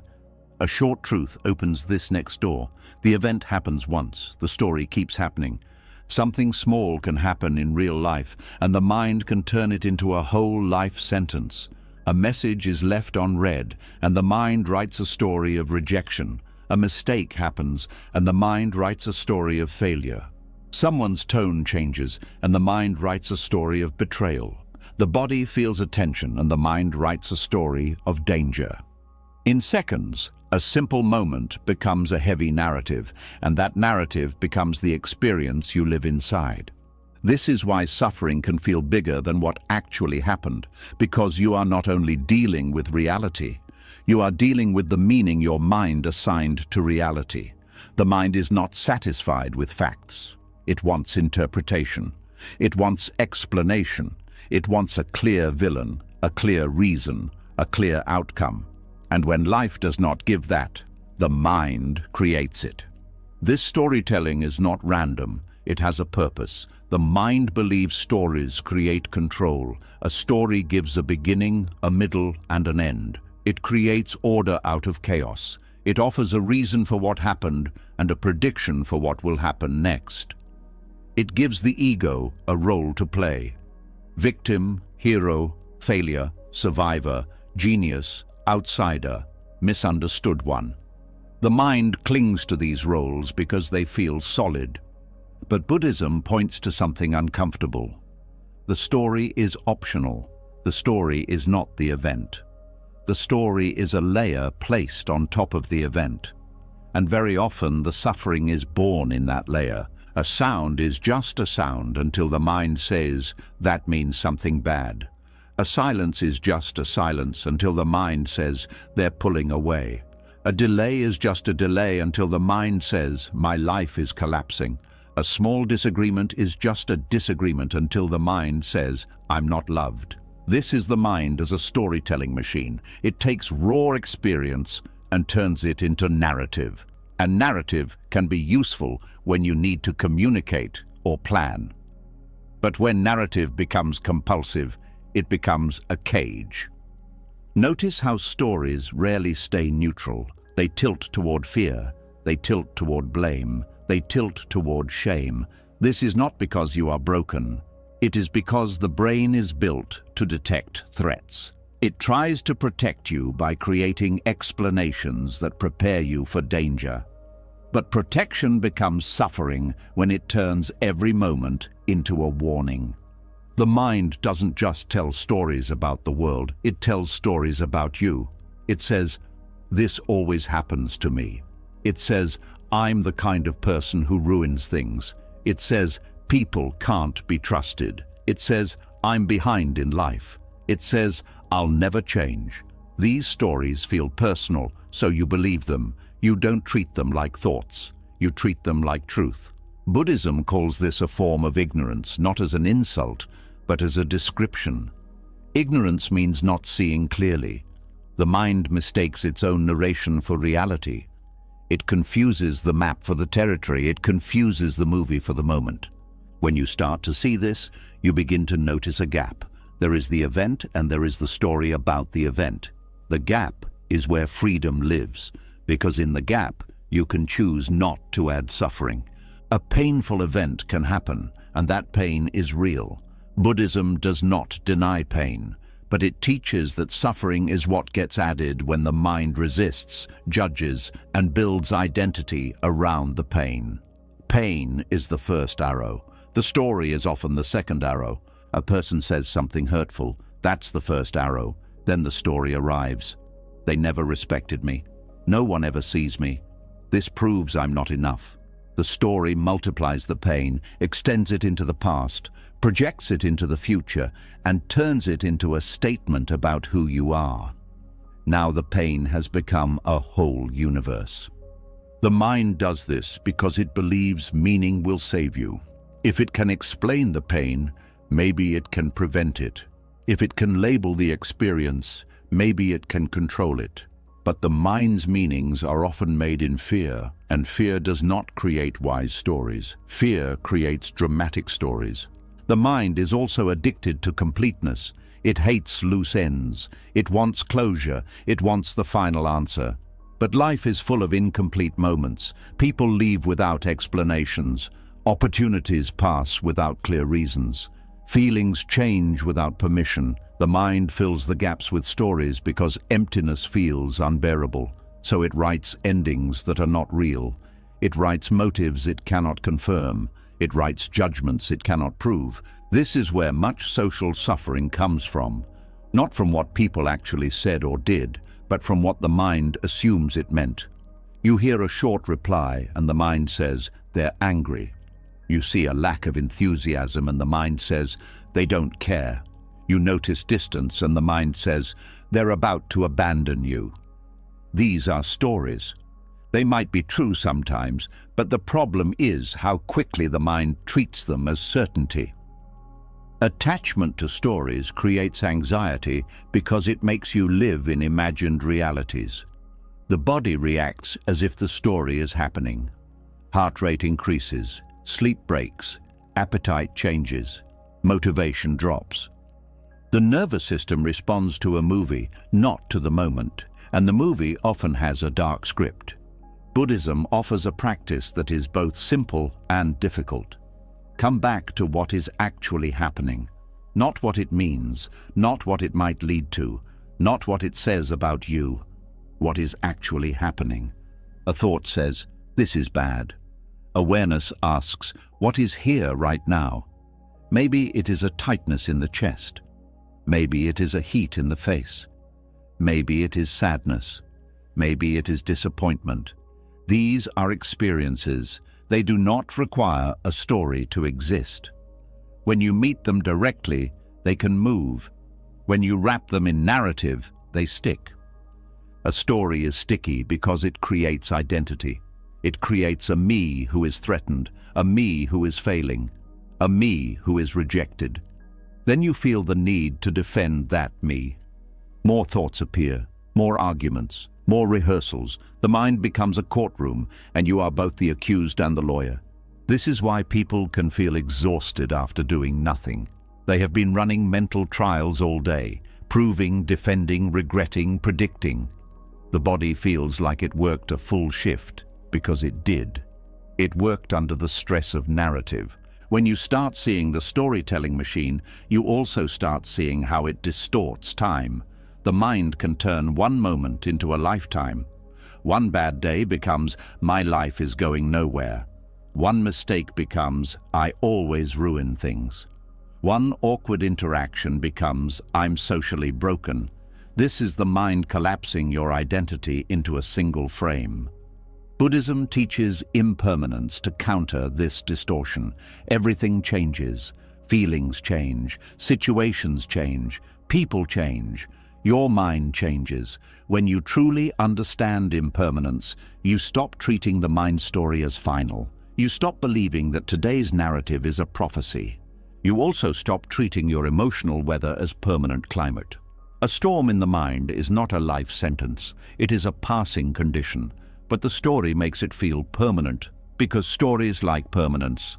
They want firm conclusions. They want to lock reality into a clear meaning. Another reason storytelling creates suffering is that it often ignores complexity. Life is complicated, but stories simplify. They pick one reason. They pick one interpretation. They pick one label. I'm a failure. They're toxic. This is hopeless. These labels create a sense of certainty, and certainty feels safe for a moment, but it is false safety because it reduces your life into a narrow frame. When you reduce life, you reduce options. If you believe, I'm a failure, you stop trying. If you believe people always leave, you stop opening. If you believe nothing works out, you stop noticing what is working. The story becomes a self-fulfilling structure, not because the story is true, but because you live as if it is. This is why Buddhism emphasizes right view, not positive thinking, clear seeing. Clear seeing means noticing the mind's tendency to narrate and not being hypnotized by it. It means recognizing that a thought is not automatically a fact. It is an event in consciousness. A powerful practice is learning to name the process without engaging the content. Instead of, they don't love me, it becomes, a fear story is appearing. Instead of, I'm behind, it becomes, a comparison story is appearing. Instead of, this will end badly, it becomes, a prediction story is appearing. This shift is not denial, it is accuracy. You are identifying the mechanism, not obeying it. When you do this, something softens. The story loses its grip because it is no longer invisible. What is invisible controls you. What is seen can be released. The mind might protest, but I need my stories to survive. Yet look closely. Have the stories helped you rest? Have they made you kinder? Have they made you present? Or have they kept you tense, guarded, and tired? The mind's stories often claim they are protecting you, but they also steal your peace. Buddhism teaches that liberation is not about having no thoughts. It is about not being owned by thoughts. The mind can still tell stories, but you stop living inside them like they are the only home. You learn to stand in awareness, watching stories arise and pass, like hearing a radio in another room. You can listen if needed. You can turn it down. You don't have to dance to every song. As you practice this, you begin to taste direct experience. You feel sadness without turning it into a biography. You feel fear without turning it into prophecy. You feel regret without turning it into identity. This is not coldness. This is intimacy with life without extra suffering. There is also something deeply healing here. Many people carry stories that were given to them early. You're not enough. You're too sensitive. You're a problem. These narratives can echo for years, shaping self-image. When you recognize the mind as a storytelling machine, you start questioning these inherited scripts. You realize they are not you. They were inputs. They were repeated. They became familiar. But familiarity is not truth. When you stop feeding these stories, you create room for a new relationship with yourself. A relationship based on awareness rather than labels. You begin to meet yourself in each moment without dragging old narratives into it. You become less predictable in a good way, less trapped by old patterns, more open to change. This also transforms how you relate to others. When you are less trapped in your own stories, you stop forcing people into roles in your narrative. You stop needing them to be villains or saviors. You see them as complex beings with their own fears and habits. This reduces conflict because much conflict is not between two people, but between two stories. A person does something small, and your story says, they're disrespecting me. Their story says, I'm protecting myself. Two stories collide, and suffering grows. When you step out of story, you can communicate from reality. You can ask questions. You can listen. You can respond to what is actually happening instead of what you assume is happening. Stepping out of story does not mean becoming naive. It means becoming precise. You can still recognize patterns. You can still set boundaries. You can still take action. But you do it without the extra drama of narrative. You do it without turning every situation into a statement about your worth. There is a calm power in this. A mind that doesn't instantly create meaning is a mind that can see clearly. It can wait. It can observe. It can choose. Overthinking loses its fuel because the storytelling machine is no longer running unchecked. At first, it can feel strange to live without constant interpretation. The mind may say, "What do I do with this moment if I'm not narrating it?" You live it, you feel it, you breathe, you sense, you respond when response is needed, you rest when rest is needed. Life becomes simpler, not because it is less complex, but because you stop adding unnecessary layers. And in that simplicity, peace becomes possible. Not the fragile peace that depends on everything going right, but the steady peace that comes from not turning everything into a story of threat.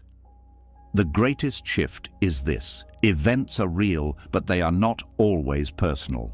The mind personalizes everything to maintain its story. Buddhism invites depersonalization, not as cold detachment, but as freedom. Not everything is about you. Not every silence is rejection. Not every delay is disaster. Not every mistake is identity.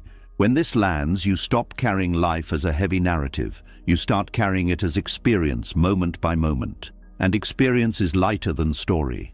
The suffering that once felt inevitable begins to look constructed. Not imaginary, but constructed. Built from interpretation, fueled by repetition, strengthened by belief. And what is constructed can be deconstructed. This is the gift of seeing the mind as a storytelling machine. You stop fighting the world and start understanding the filter through which you have been seeing it. You stop trying to fix every event and start noticing what you add to the event. And in that noticing, the mind grows quieter. Not because you forced it to be quiet, but because it no longer needs to keep writing the same painful scripts. The story loses its urgency when you are no longer using it as your shelter. What remains is something real: breath, sensation, presence, a life that doesn't need constant narration to be lived. And from this place, the next step becomes possible. If stories create suffering, then freedom is learning to meet reality before the story begins. As the stories begin to loosen their grip, another pattern quietly steps forward. Even without dramatic narratives, the mind still searches for something solid to hold on to. It wants guarantees, it wants protection, it wants a sense that nothing will suddenly fall apart. And when life refuses to offer that promise, the mind tries to manufacture it by scanning for danger before it arrives. The storytelling machine slows down, but the need for safety remains, shaping thoughts in a different way. A quiet tension lives here. The mind believes that if it prepares for the worst, it will not be hurt as deeply when pain comes. There is a strange comfort in expecting disaster. When you assume things will go wrong, uncertainty feels reduced. You tell yourself you are being realistic, cautious, prepared. But underneath that preparation is fear searching for certainty. Worst-case thinking becomes a shield, not because it protects you from reality, but because it protects you from surprise. The mind equates surprise with danger. It prefers predictable discomfort over unpredictable peace. If you already expect rejection, then rejection feels less shocking. If you already assume failure, then failure feels familiar. If you already picture loss, then loss feels rehearsed. The pain may still arrive, but the ego whispers, "At least we saw it coming." This habit forms slowly. Past experiences teach the mind that safety comes from anticipation. When something painful happened unexpectedly, the mind concluded that it should never be caught off guard again. So it developed vigilance. It began scanning for signs, rehearsing outcomes, mapping scenarios that might never occur. Over time, this vigilance became exhausting, yet it also felt necessary. You may notice how difficult it is to relax even when nothing is wrong. The body stays tense. The mind keeps checking. It looks for subtle threats in conversations, in facial expressions, in tone, in silence, in delays. The nervous system behaves as if danger is always nearby, even in calm environments. This is not weakness, it is conditioning. Psychological security becomes the hidden goal behind overthinking. Not happiness, not joy, not peace, just safety. Just the feeling that nothing unpredictable will break through the walls the mind has built. But life does not honor those walls. Change is constant. People evolve, situations shift, health fluctuates, opportunities appear and disappear. Control remains partial at best. Buddhist teachings begin by acknowledging this truth rather than fighting it. Security based on controlling external conditions will always feel fragile because the external world cannot be stabilized completely. Trying to secure it is like trying to hold water in your hands. The tighter you grip, the more slips through. So the teaching shifts the focus inward. Instead of asking, "How do I make the world safe?" it asks, "How do I become steady even when the world is not?" This reframing is subtle but revolutionary. It replaces the search for guaranteed outcomes with the cultivation of inner stability. Inner stability does not mean numbness. It means the ability to experience uncertainty without collapsing. It means trusting that whatever arises can be met with awareness rather than panic. This trust is not blind optimism. It is built through direct experience of surviving past challenges. The mind learns that it has endured before, and that endurance did not come from prediction, but from presence. Worst-case thinking often creates suffering in advance. You live the imagined disaster repeatedly, feeling the emotions as if the event were already happening. Anxiety becomes a rehearsal for pain that may never arrive. Meanwhile, the present moment, which might be calm or even pleasant, is overshadowed by imagined futures.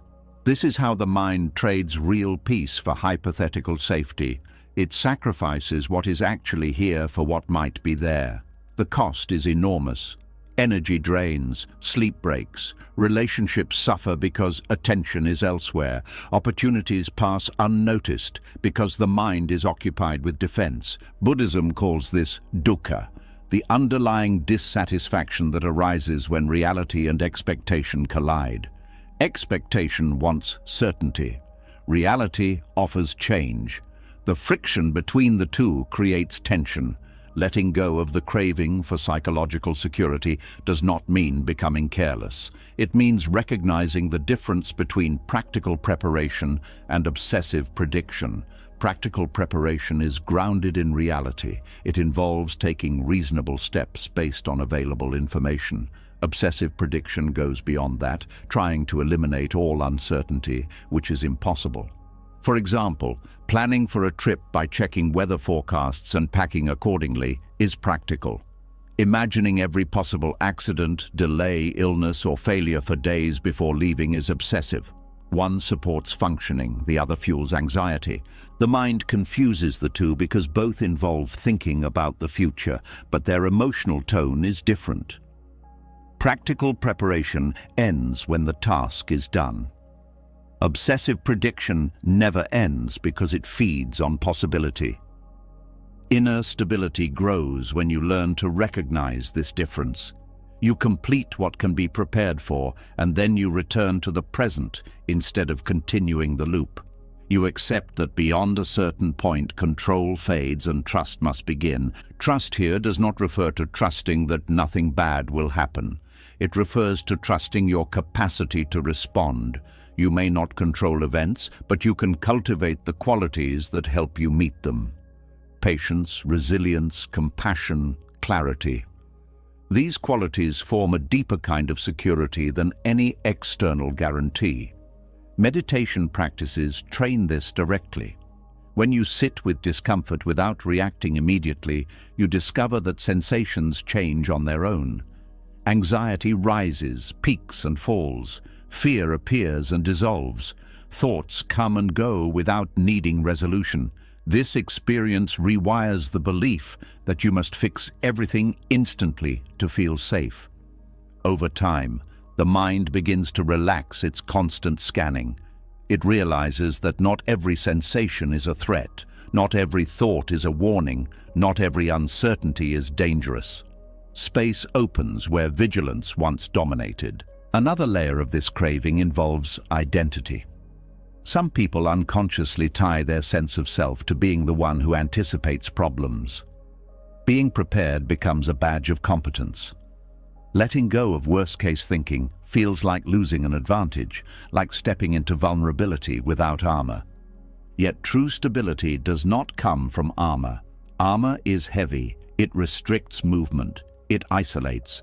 Inner stability is lighter. It allows flexibility, it allows connection, it allows rest. Rest is often the most difficult part. Many people feel uneasy when they are not preparing for something. Stillness can feel like exposure. The mind whispers that danger might appear the moment you stop watching. This is the residue of old conditioning. Learning to rest without scanning becomes a form of healing. It sends a signal to the nervous system that safety can exist without constant effort. The body slowly releases tension it has held for years. Sleep deepens, breathing slows, the face softens. You start to feel what calm actually is, not as an absence of problems, but as an absence of hypervigilance. Relationships also change when the craving for psychological security loosens. You stop trying to control people's reactions or predict their behavior. You listen more openly. You respond instead of pre-defending. Connection becomes more genuine because it is not filtered through fear. Creativity returns as well. A mind obsessed with safety has little room for curiosity. It avoids risk, novelty, experimentation. When fear loosens, the mind can explore again. New ideas appear. Playfulness resurfaces. Life feels less like a survival task and more like a living process. Even decision-making becomes clearer. Anxiety often creates paralysis because every option carries imagined dangers. When you accept uncertainty, decisions can be made based on values rather than fear. You choose what aligns with your heart instead of what seems least risky. This does not eliminate pain from life. Loss will still happen, disappointment will still occur, but suffering is reduced because you are not layering anticipation on top of reality. You experience events as they unfold instead of fighting shadows beforehand. There is also humility in this path. Accepting uncertainty means acknowledging that you cannot foresee everything. It means letting go of the illusion that intelligence or effort can prevent all hardship. This humility opens space for compassion toward yourself and others. Everyone is navigating unpredictability, whether they admit it or not. Inner stability becomes a quiet anchor. It does not remove storms, but it prevents you from being swept away by them. You learn to feel fear without becoming fear, to notice anxiety without obeying it, to acknowledge risk without living inside it. Gradually, the mind stops clinging to worst-case scenarios as a survival strategy. It discovers that presence is more reliable than prediction. When something actually happens, awareness responds naturally. When nothing happens, peace remains undisturbed. This shift is not dramatic. It unfolds gently through repeated moments of choosing presence over projection. Each time you return to what is here instead of what might be, you strengthen a new pathway. The mind begins to trust calm as much as it once trusted fear, and in that trust, a deeper sense of safety appears. Not safety because nothing will change, but safety because you are no longer at war with change. You become like water rather than stone, able to move with circumstances instead of resisting them. Life regains texture, sounds feel clearer, colors feel richer, conversations feel more alive, not because the world transformed, but because the filter of constant threat assessment softened. You are finally here instead of guarding against everywhere else. This is the freedom hidden beneath the craving for psychological security. The discovery that true protection is not found in predicting every outcome, but in developing the capacity to meet whatever comes with awareness and compassion. And from this place, the path continues forward, not toward a life without uncertainty, but toward a life where uncertainty no longer steals your peace before anything has even happened. As inner stability begins to replace the need for constant prediction, another truth slowly comes into view. Even when fear loosens and the urge to control fades, the mind still has one final refuge. It escapes. Not into dramatic stories this time, not into worst-case scenarios, but into distance from what is actually happening.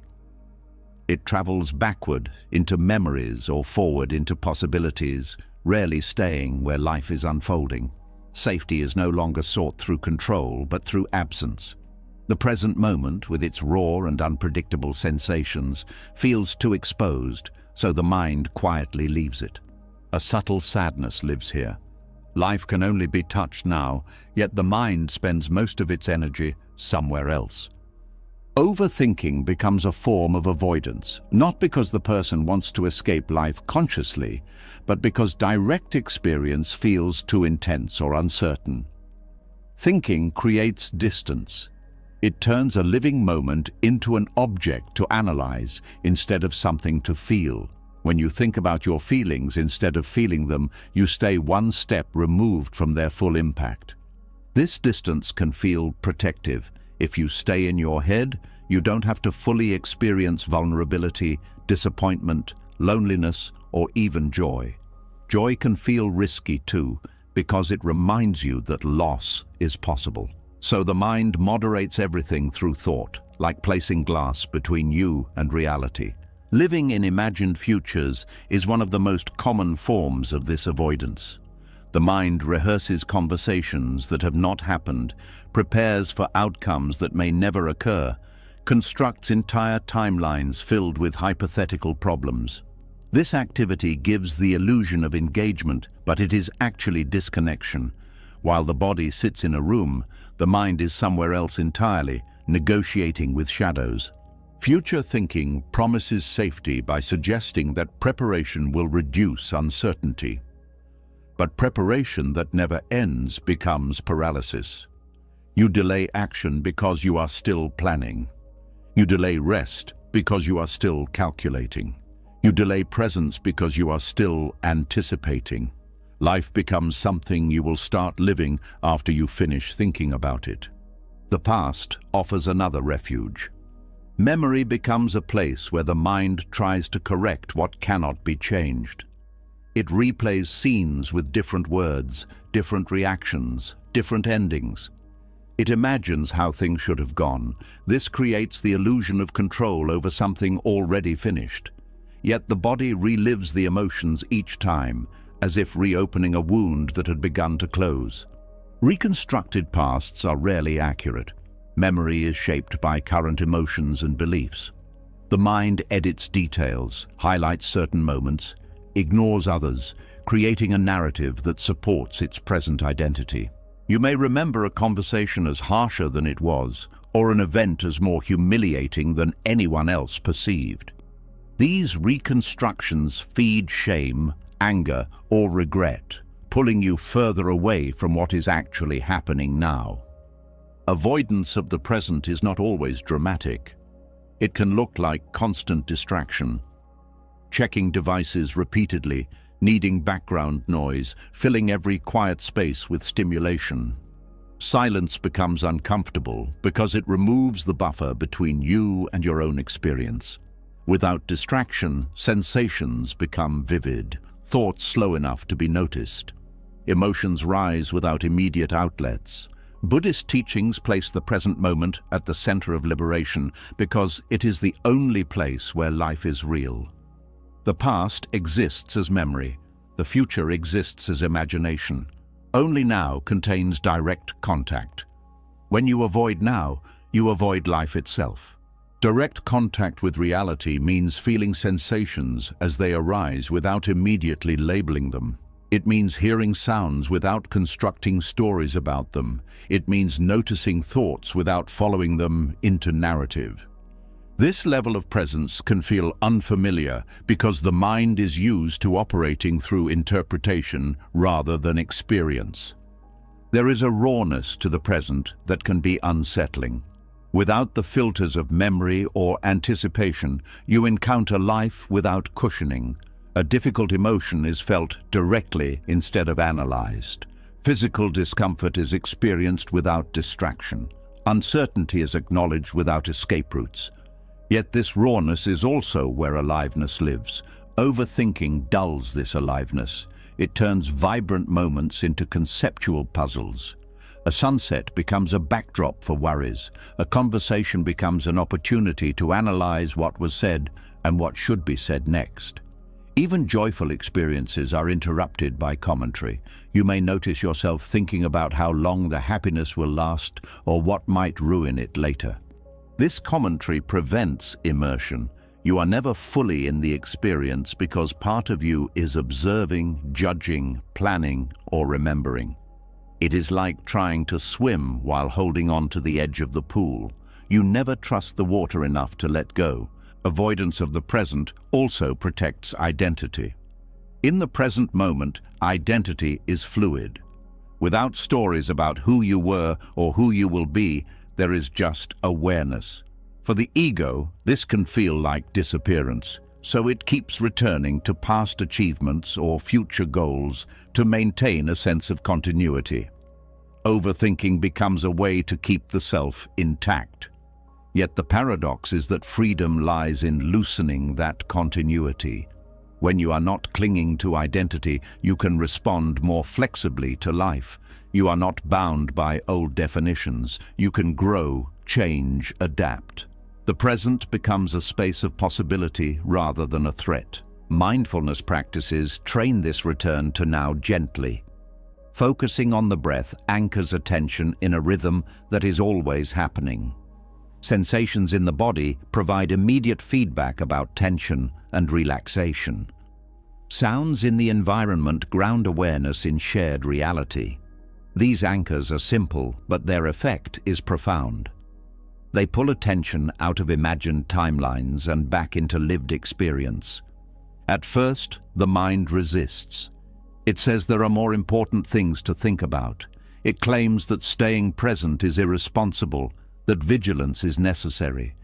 But with practice, you begin to see that presence does not eliminate intelligence or planning. It simply places them in their proper context. You plan when planning is needed, and then you return to living.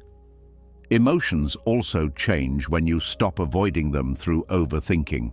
Fear feels different when experienced directly instead of analyzed. It becomes a sensation that rises and falls rather than a story that spirals. Sadness becomes a heaviness that moves through the body rather than a narrative about loss. Joy becomes warmth that spreads without needing justification. Relationships deepen as well. When you are present with another person instead of thinking about what to say next or what they might be thinking, you listen more fully.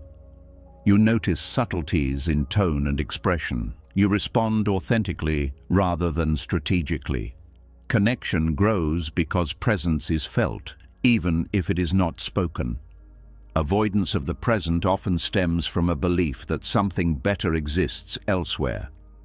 The mind promises that fulfillment will arrive when a future condition is met.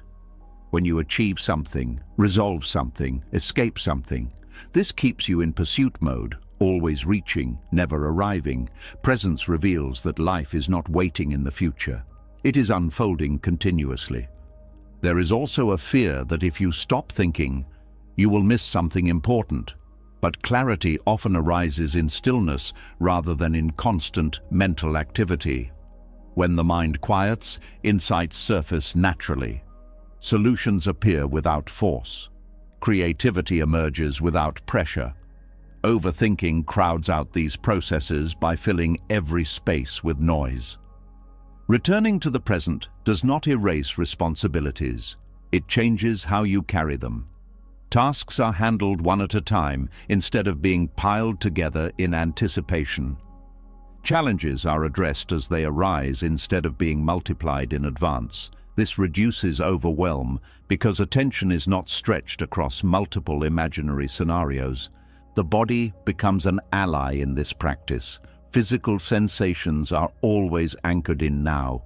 feeling your feet on the ground, noticing the movement of your breath, sensing the weight of your body in a chair.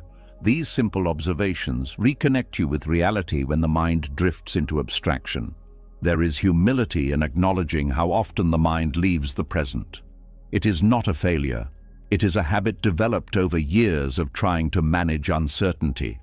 Each return is an act of patience rather than discipline. You do not force the mind to stay. You invite it back repeatedly until it learns that presence is not dangerous. Over time, the present loses its harshness. What once felt exposed begins to feel spacious. You realize that most moments are neutral or even peaceful when not filtered through fear. The intensity you feared was often created by anticipation rather than by the moment itself. Even pain becomes more bearable when experienced directly.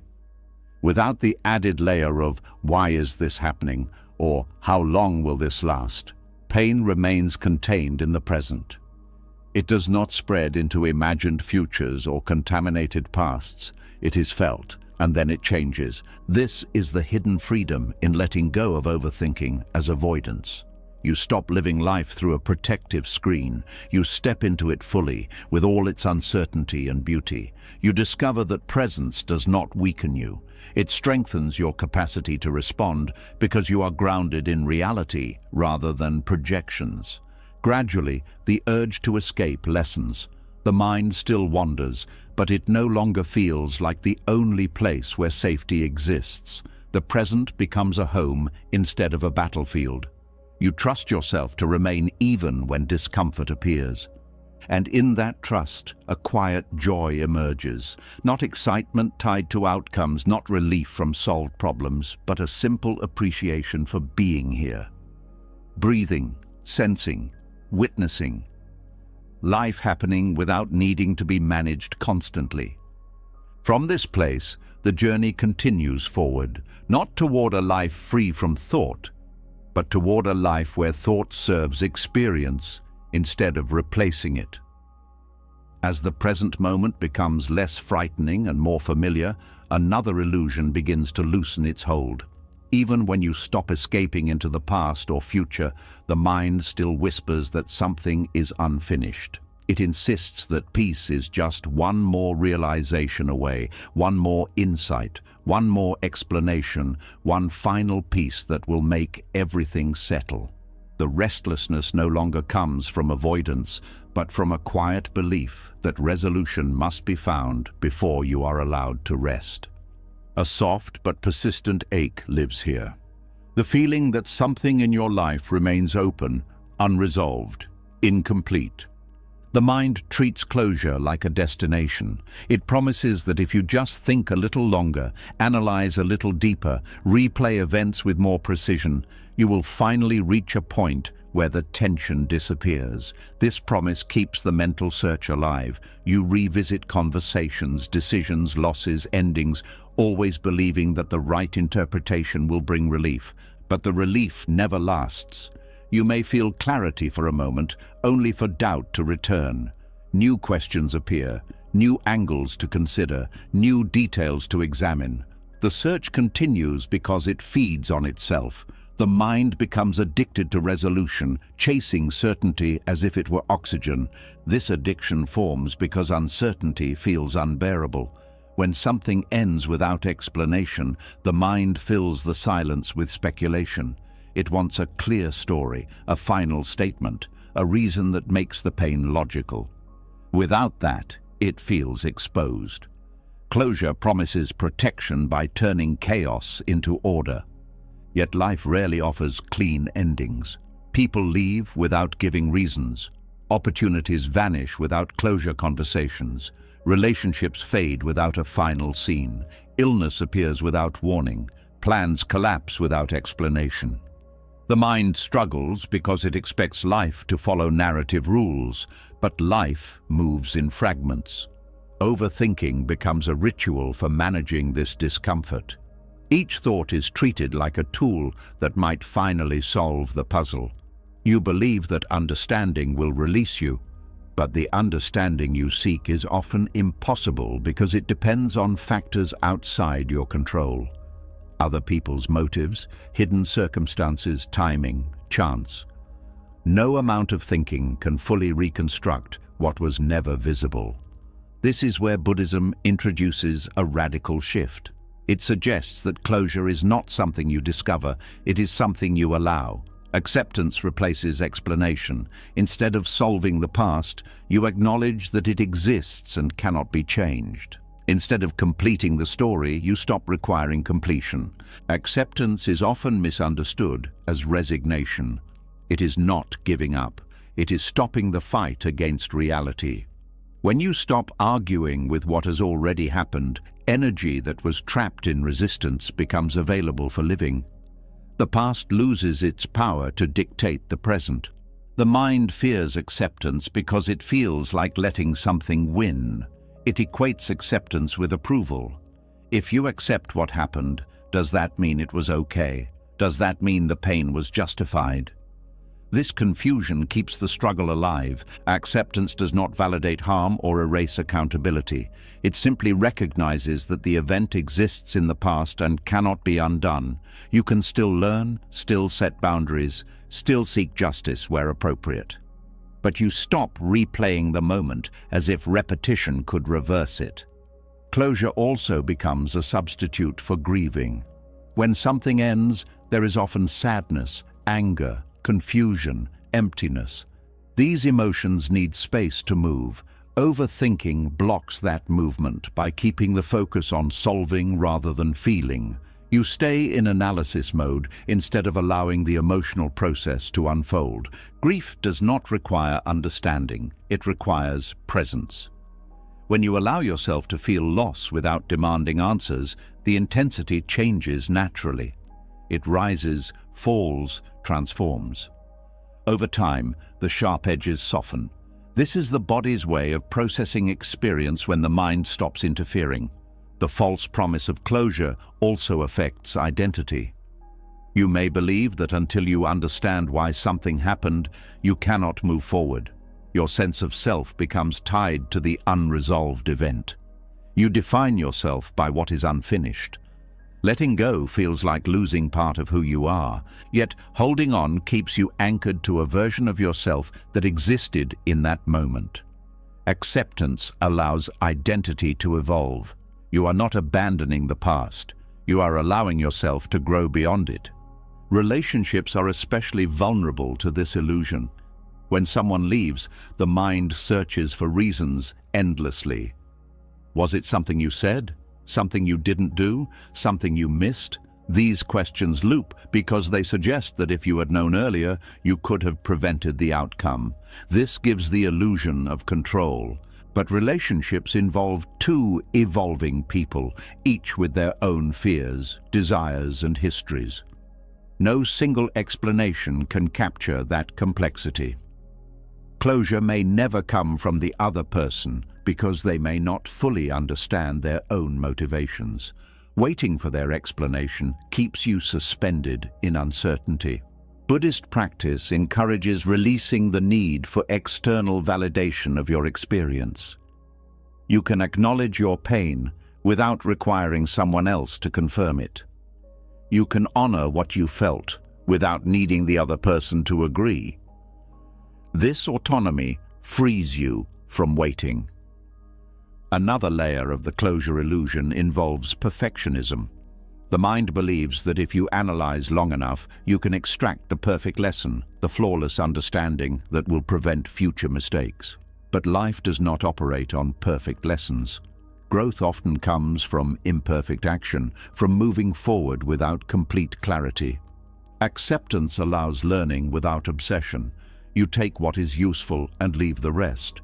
You do not need to extract every possible insight before continuing.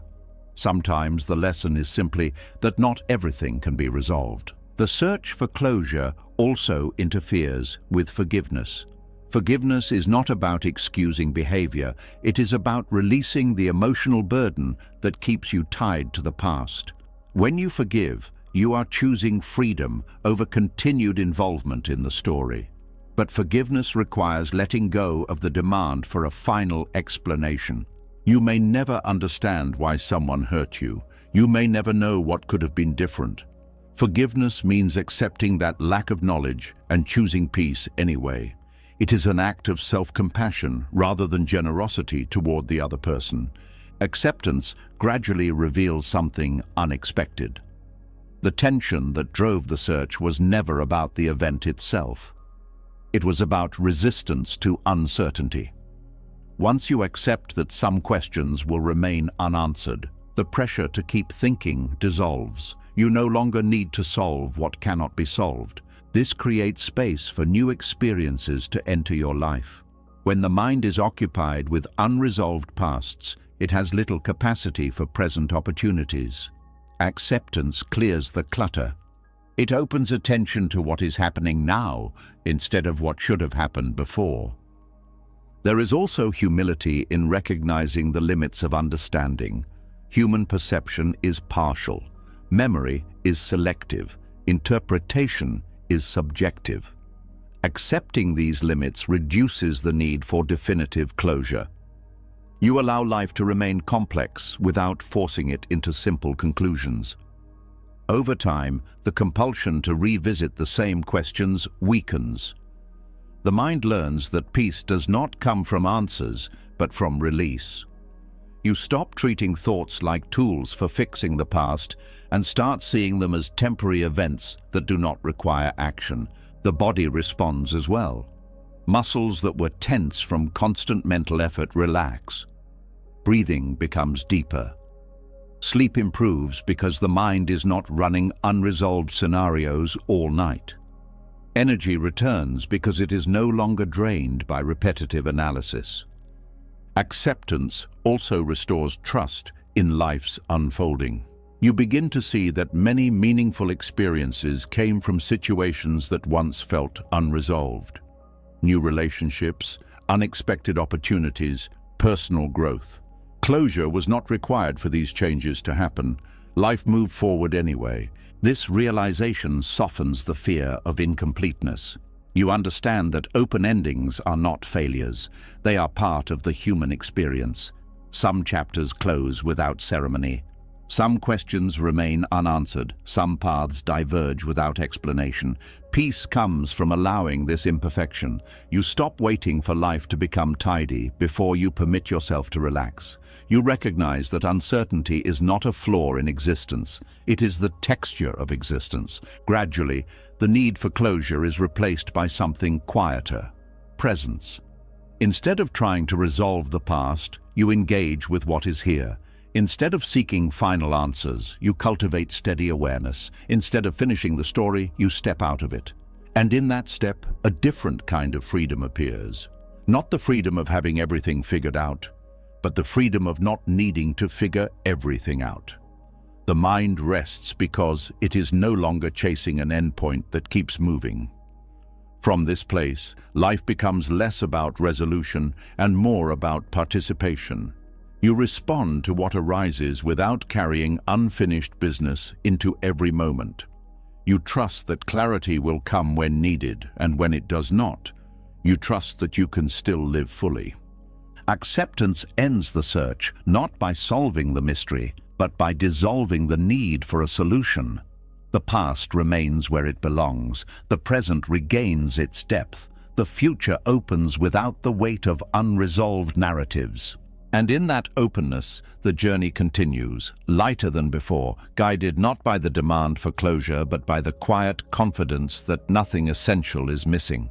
As acceptance begins to loosen the grip of unfinished stories, another quiet fear surfaces beneath the calm. Even when the mind stops searching for answers, it still hesitates to relax completely. Something deeper feels unstable. Emotions continue to move, rising and falling without permission, and the mind does not trust this movement. It wants feelings to stay consistent, predictable, manageable. Without that stability, it fears being overwhelmed or lost. The search for closure may have ended, but the search for emotional certainty remains. A subtle discomfort reveals itself here. Feelings change. and the mind does not know where to stand. There is a hidden belief that peace means feeling good all the time. When sadness appears after a period of calm, the mind assumes something is wrong. When anxiety returns after relief, the mind panics, thinking the progress was an illusion. When joy fades, it feels like loss instead of transition. This resistance to emotional movement creates tension that is often more painful than the feelings themselves. Emotional impermanence is one of the most unsettling truths because it exposes how little control you have over your inner weather. Feelings arise due to countless factors: memory, physical state, environment, thoughts, interactions, even subtle bodily changes you may not notice. They do not follow a schedule. They do not ask permission. They do not stay simply because you want them to. The mind tries to solve this unpredictability through analysis. It searches for causes, patterns, explanations. It asks why the mood changed, what triggered it, how to prevent it next time. This process feels productive, but it often leads to paralysis. The more you analyze, the more variables appear. Each possible cause leads to another question. The mind becomes tangled in complexity, unable to settle. Analysis paralysis emerges when you treat emotions as problems to fix rather than experiences to observe. You delay action because you are waiting to feel certain. You hesitate to make decisions because your emotional state feels unstable.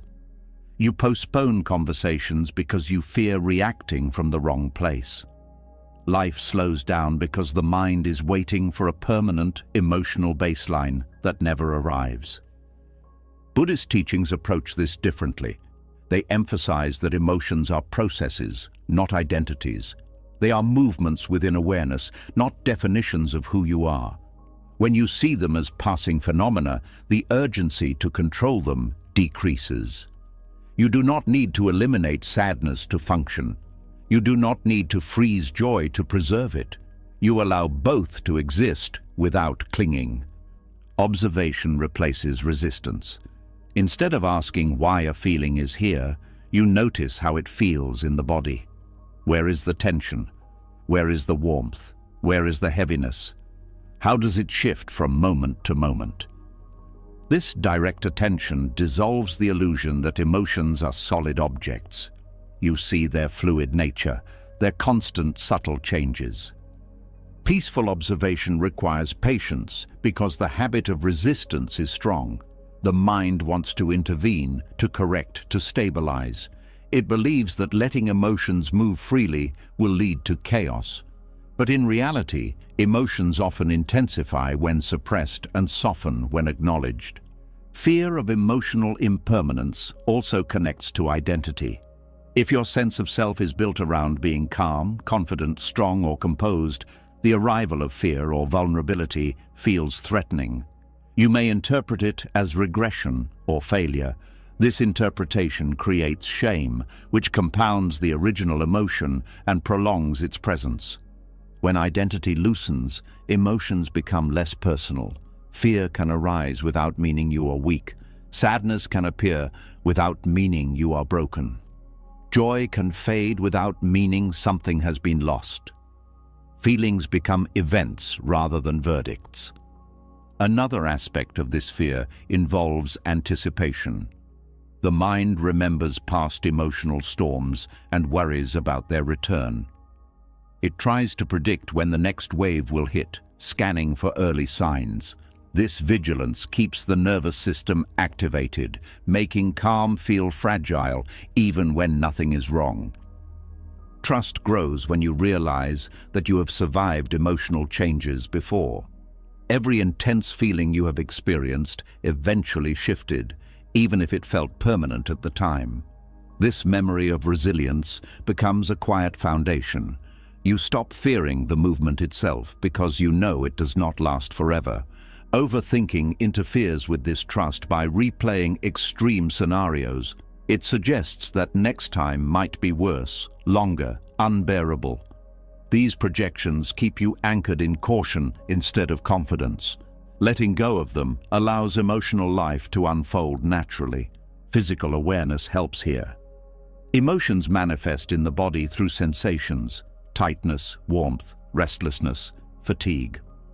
By focusing on these sensations rather than the story around them, you anchor attention in something tangible. Sensations change moment by moment, reminding you that nothing is fixed. Breathing practices are especially effective because breath connects mind and body. Slow, steady breathing signals safety to the nervous system, reducing the intensity of emotional reactions. This does not suppress feelings. It creates space around them, making observation possible without overwhelm. Fear of emotional impermanence also affects relationships. You may hold back from expressing love because you fear it will not last. You may avoid closeness because attachment feels risky. You may distance yourself when conflicts arise because you assume the tension will define the relationship permanently. Understanding impermanence allows for flexibility. A disagreement does not erase connection. A difficult period does not cancel shared history. Feelings toward others can fluctuate without destroying the bond. This perspective reduces panic during emotional shifts, allowing communication instead of withdrawal. Creative expression offers another outlet: writing, art, music, movement. These activities allow emotions to flow without needing precise analysis. They transform raw feeling into form, making it easier to witness without being consumed. The process itself becomes a form of observation. Nature also teaches impermanence without explanation. Weather changes constantly, seasons transition, growth and decay coexist. Observing these patterns can normalize emotional movement. Just as storms pass and sunlight returns, inner climates evolve without needing intervention. The fear that emotions will last forever often comes from moments when time felt distorted. During intense anxiety or grief, minutes can feel endless. The mind extrapolates this experience into the future, assuming permanence. But when calm returns, time resumes its normal rhythm. Recognizing this distortion helps weaken the belief in endless suffering. Acceptance deepens here. Not acceptance of specific emotions, but acceptance of change itself. You stop negotiating for stability and start trusting flow. This does not mean you stop caring about your well-being. It means you stop demanding guarantees before you allow yourself to live. Life becomes more spacious when you are not trying to freeze feelings in place. You can enjoy joy without fearing its end. You can experience sadness without fearing its permanence. You can move through anxiety without interpreting it as danger. Each emotion becomes part of a larger rhythm rather than an isolated crisis. Decision-making improves as well. You no longer wait for perfect emotional conditions before acting. You recognize that clarity can exist even when feelings are mixed. You move forward with awareness rather than waiting for certainty that may never come. Self-compassion plays a crucial role. When emotions change, instead of criticizing yourself for inconsistency, you treat the shift with kindness. You acknowledge that being human includes fluctuation. This compassion reduces the secondary suffering created by judgment. Gradually, analysis paralysis fades. The mind realizes it does not need to decode every feeling before responding to life. It trusts observation more than explanation. Action becomes possible again because you are no longer waiting for emotional stability as a prerequisite. There is freedom in this approach. You stop managing emotions like fragile objects that must be preserved or eliminated. You let them move like weather passing through an open sky. Awareness becomes the sky, vast enough to hold everything without being altered by it. This perspective also reduces fear of the future. If emotions are temporary, then even potential pain is not endless. You trust your capacity to experience and release rather than your ability to prevent. Courage replaces avoidance because you know that whatever arises will eventually change. Presence deepens because you are no longer distracted by monitoring your emotional state constantly. You can engage with conversations, tasks, surroundings, without checking whether you feel right. Life becomes direct again, less filtered through self-evaluation. Peaceful observation does not eliminate emotions. It transforms your relationship with them. You become a witness rather than a controller, a participant rather than a victim, a companion to your inner world instead of an adversary. From this place, a quiet steadiness emerges. Not because emotions stop changing, but because you stopped resisting their movement. Stability comes from flexibility rather than rigidity. Calm comes from trust rather than control, and in that trust, the journey continues, revealing that true peace was never about fixing what you feel, but about learning to remain present as feelings come and go like tides, leaving the shore unchanged beneath them. As emotions become easier to observe without resistance, another hidden layer begins to reveal itself. Even when fear softens and feelings are allowed to rise and fall, something inside may still cling to tension. Anxiety does not always disappear when you stop fighting it. Sometimes it lingers quietly, as if it still serves a purpose. The mind may no longer believe the thoughts, yet it hesitates to release the struggle completely. Beneath the surface, anxiety has been doing more than creating discomfort. It has been holding together a sense of identity. A quiet question appears here. If the problem disappears, who am I without it? There are people who have carried worry for so long that it feels like part of their personality. They describe themselves as anxious, stressed, overwhelmed, broken, complicated, damaged, behind. These labels become familiar. Familiarity creates comfort even when the content is painful. Anxiety becomes a constant companion, shaping routines, decisions, expectations, even relationships. When anxiety fades, a strange emptiness can appear. Without the problem, there is space. Without the struggle, there is silence. Without the tension, there is uncertainty about how to exist. The mind, used to operating in survival mode, suddenly has nothing to fix. This absence can feel disorienting, almost threatening, because identity was organized around managing the problem. Overthinking often maintains this identity unconsciously. By continuing to analyze, worry, and rehearse scenarios, the mind keeps the problem alive. Not because you want to suffer, but because the familiar structure of suffering feels safer than the unknown territory of peace.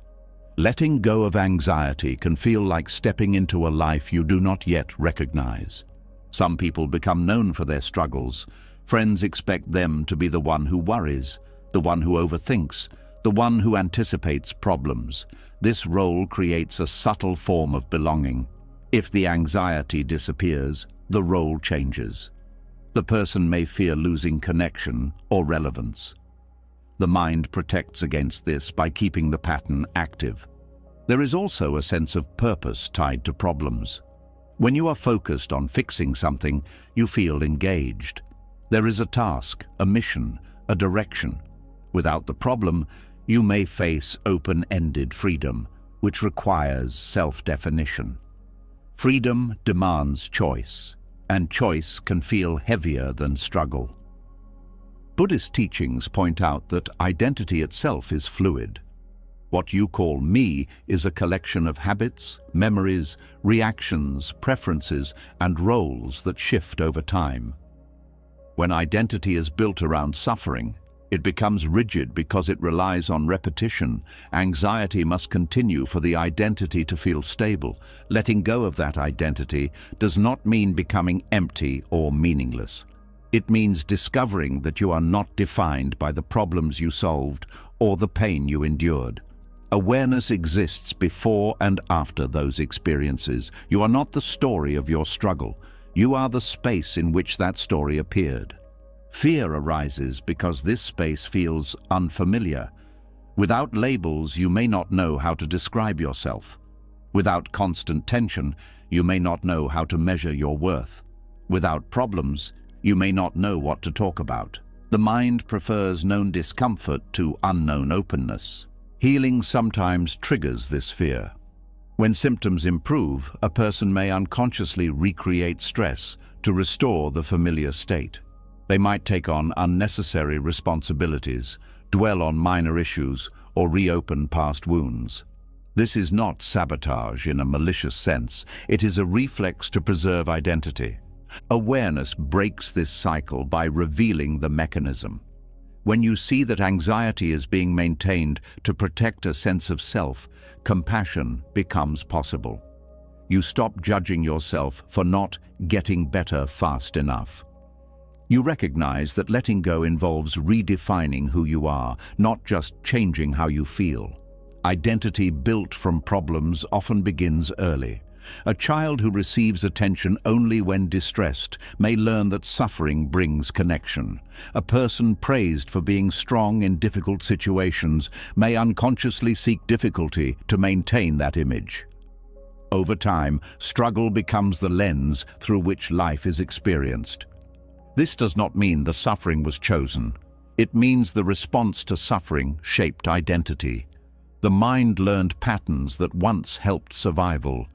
Those patterns continue even when they are no longer necessary. Freedom comes from separating the experience from the self. You can acknowledge that anxiety happened without calling yourself an anxious person. You can recognize that pain existed without building your identity around being wounded. Language matters because it shapes perception. Saying, "I feel anxious," creates space. Saying, "I am anxious," creates fusion. Exploring who you are beyond problems requires curiosity. What interests you when you are not trying to fix something? What brings quiet satisfaction without urgency? What feels natural when you are not performing a role? These questions open new pathways for identity to grow. Relationships may shift as well. People who are drawn to your vulnerability may react differently when you become stable. Some may celebrate it. Others may feel uncomfortable because the dynamic has changed. This can create grief, not because stability is wrong, but because change always carries loss alongside gain. Inner stability allows you to navigate these shifts without returning to old patterns. You can maintain compassion for others while staying true to your growth. You no longer need to shrink back into struggle to keep relationships intact. Creativity often flourishes when identity loosens. Energy that was consumed by worry becomes available for exploration. New interests emerge, new ways of expressing yourself appear. Life becomes less about managing damage and more about discovering possibility. The fear of losing identity also reveals how much the mind values continuity. It wants a consistent story about who you are. Change threatens that narrative, yet change is the only constant. Embracing this paradox allows identity to become flexible rather than fixed. Meditation practices support this by emphasizing observation without attachment. Thoughts, emotions, sensations, roles, all are seen as temporary phenomena. You learn to watch identity itself forming and dissolving. This perspective reduces the need to defend any particular version of yourself. When identity is not tied to problems, peace feels less fragile. You no longer fear that calm will erase you. You trust that presence itself is enough. You exist without needing a struggle to justify that existence. There is also a deep relief in no longer performing suffering. You do not have to prove how much you endured. You do not have to maintain an image of resilience. You can simply live, responding to each moment without referencing a past narrative. Self-worth shifts from achievement and endurance to inherent value.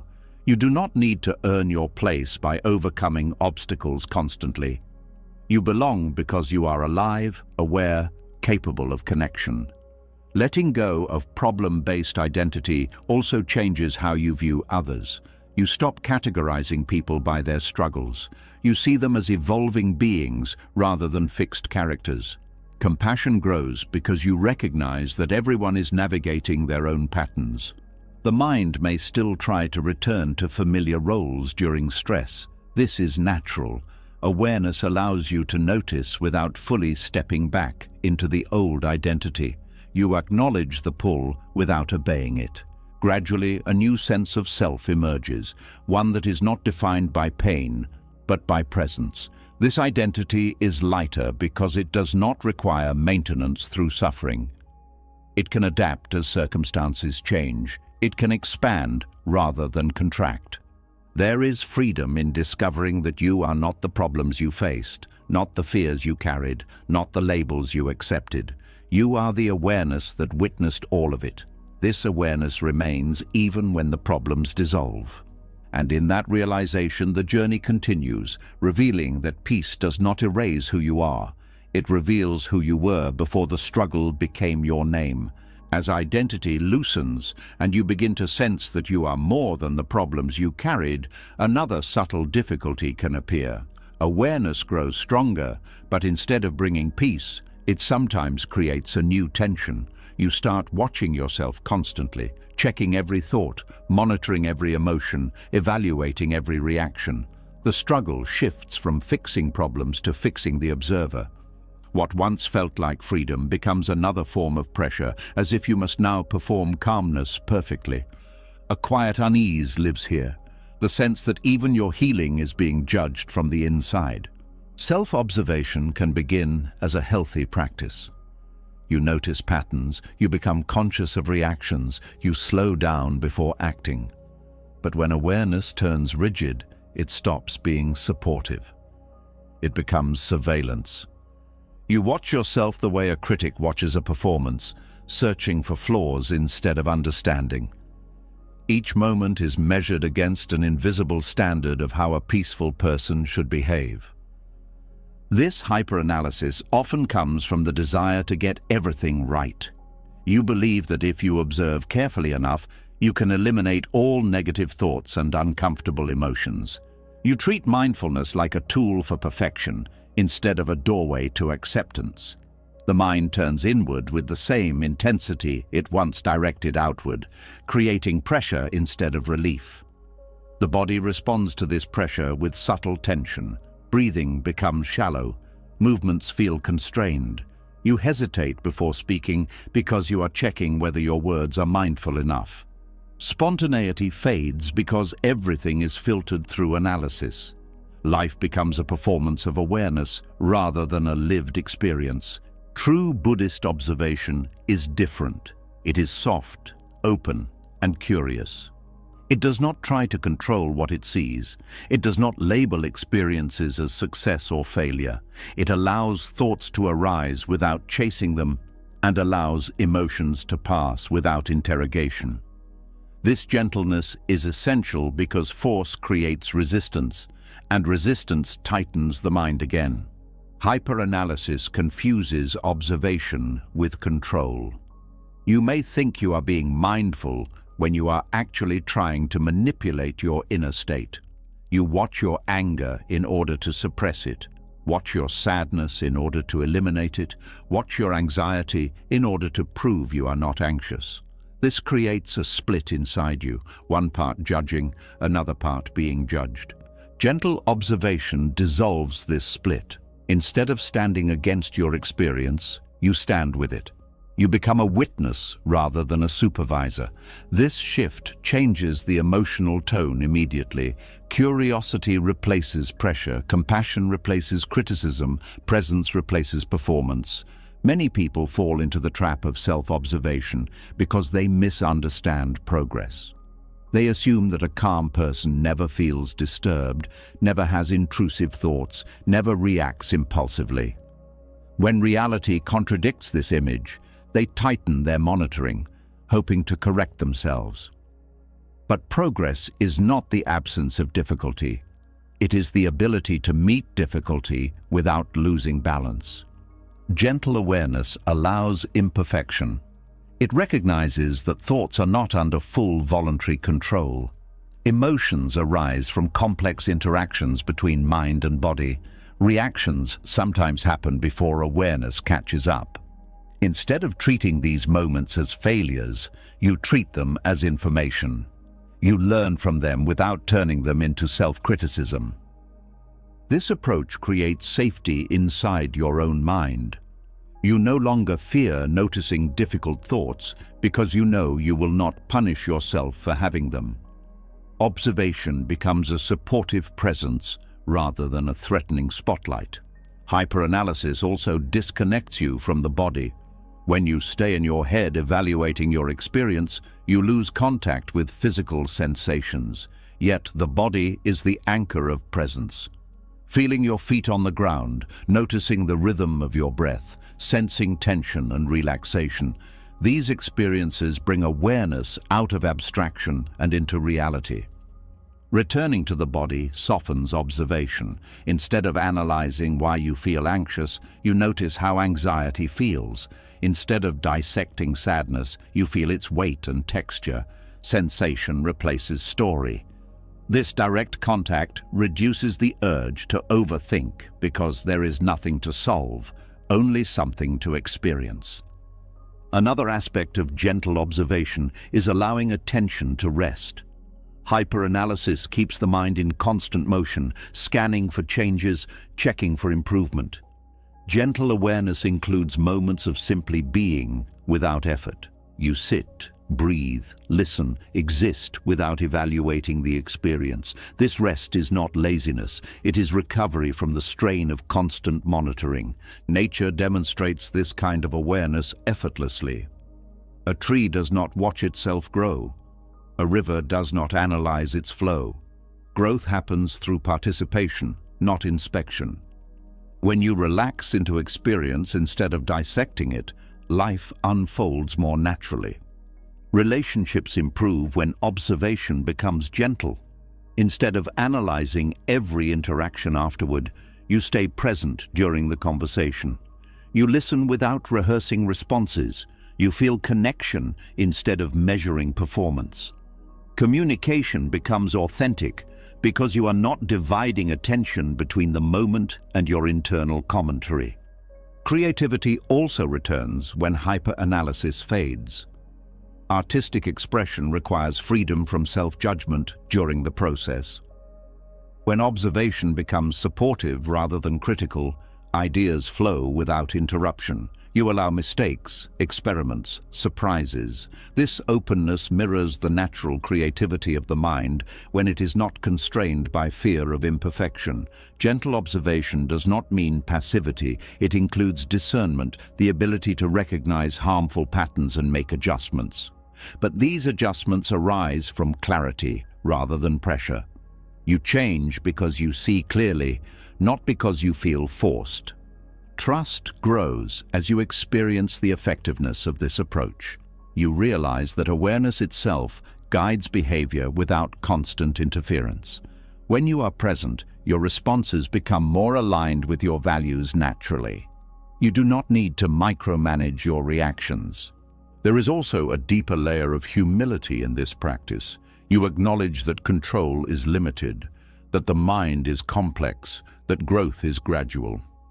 This humility reduces frustration because you stop expecting immediate transformation. You allow development to unfold at its own pace. Self-compassion becomes the foundation of observation. When you notice suffering, you respond with kindness rather than critique. This kindness soothes the nervous system, making it easier to remain present. Harsh observation, on the other hand, activates defense mechanisms that push you back into avoidance. Over time, the quality of awareness changes. It becomes spacious instead of narrow. You are aware of thoughts without being absorbed by them, aware of emotions without drowning in them, aware of sensations without clinging to them. Experience flows through awareness like clouds through sky, leaving the sky unchanged. This spaciousness allows joy to arise naturally. When you are not preoccupied with monitoring yourself, you notice simple pleasures more easily. The warmth of sunlight, the taste of food, the sound of laughter.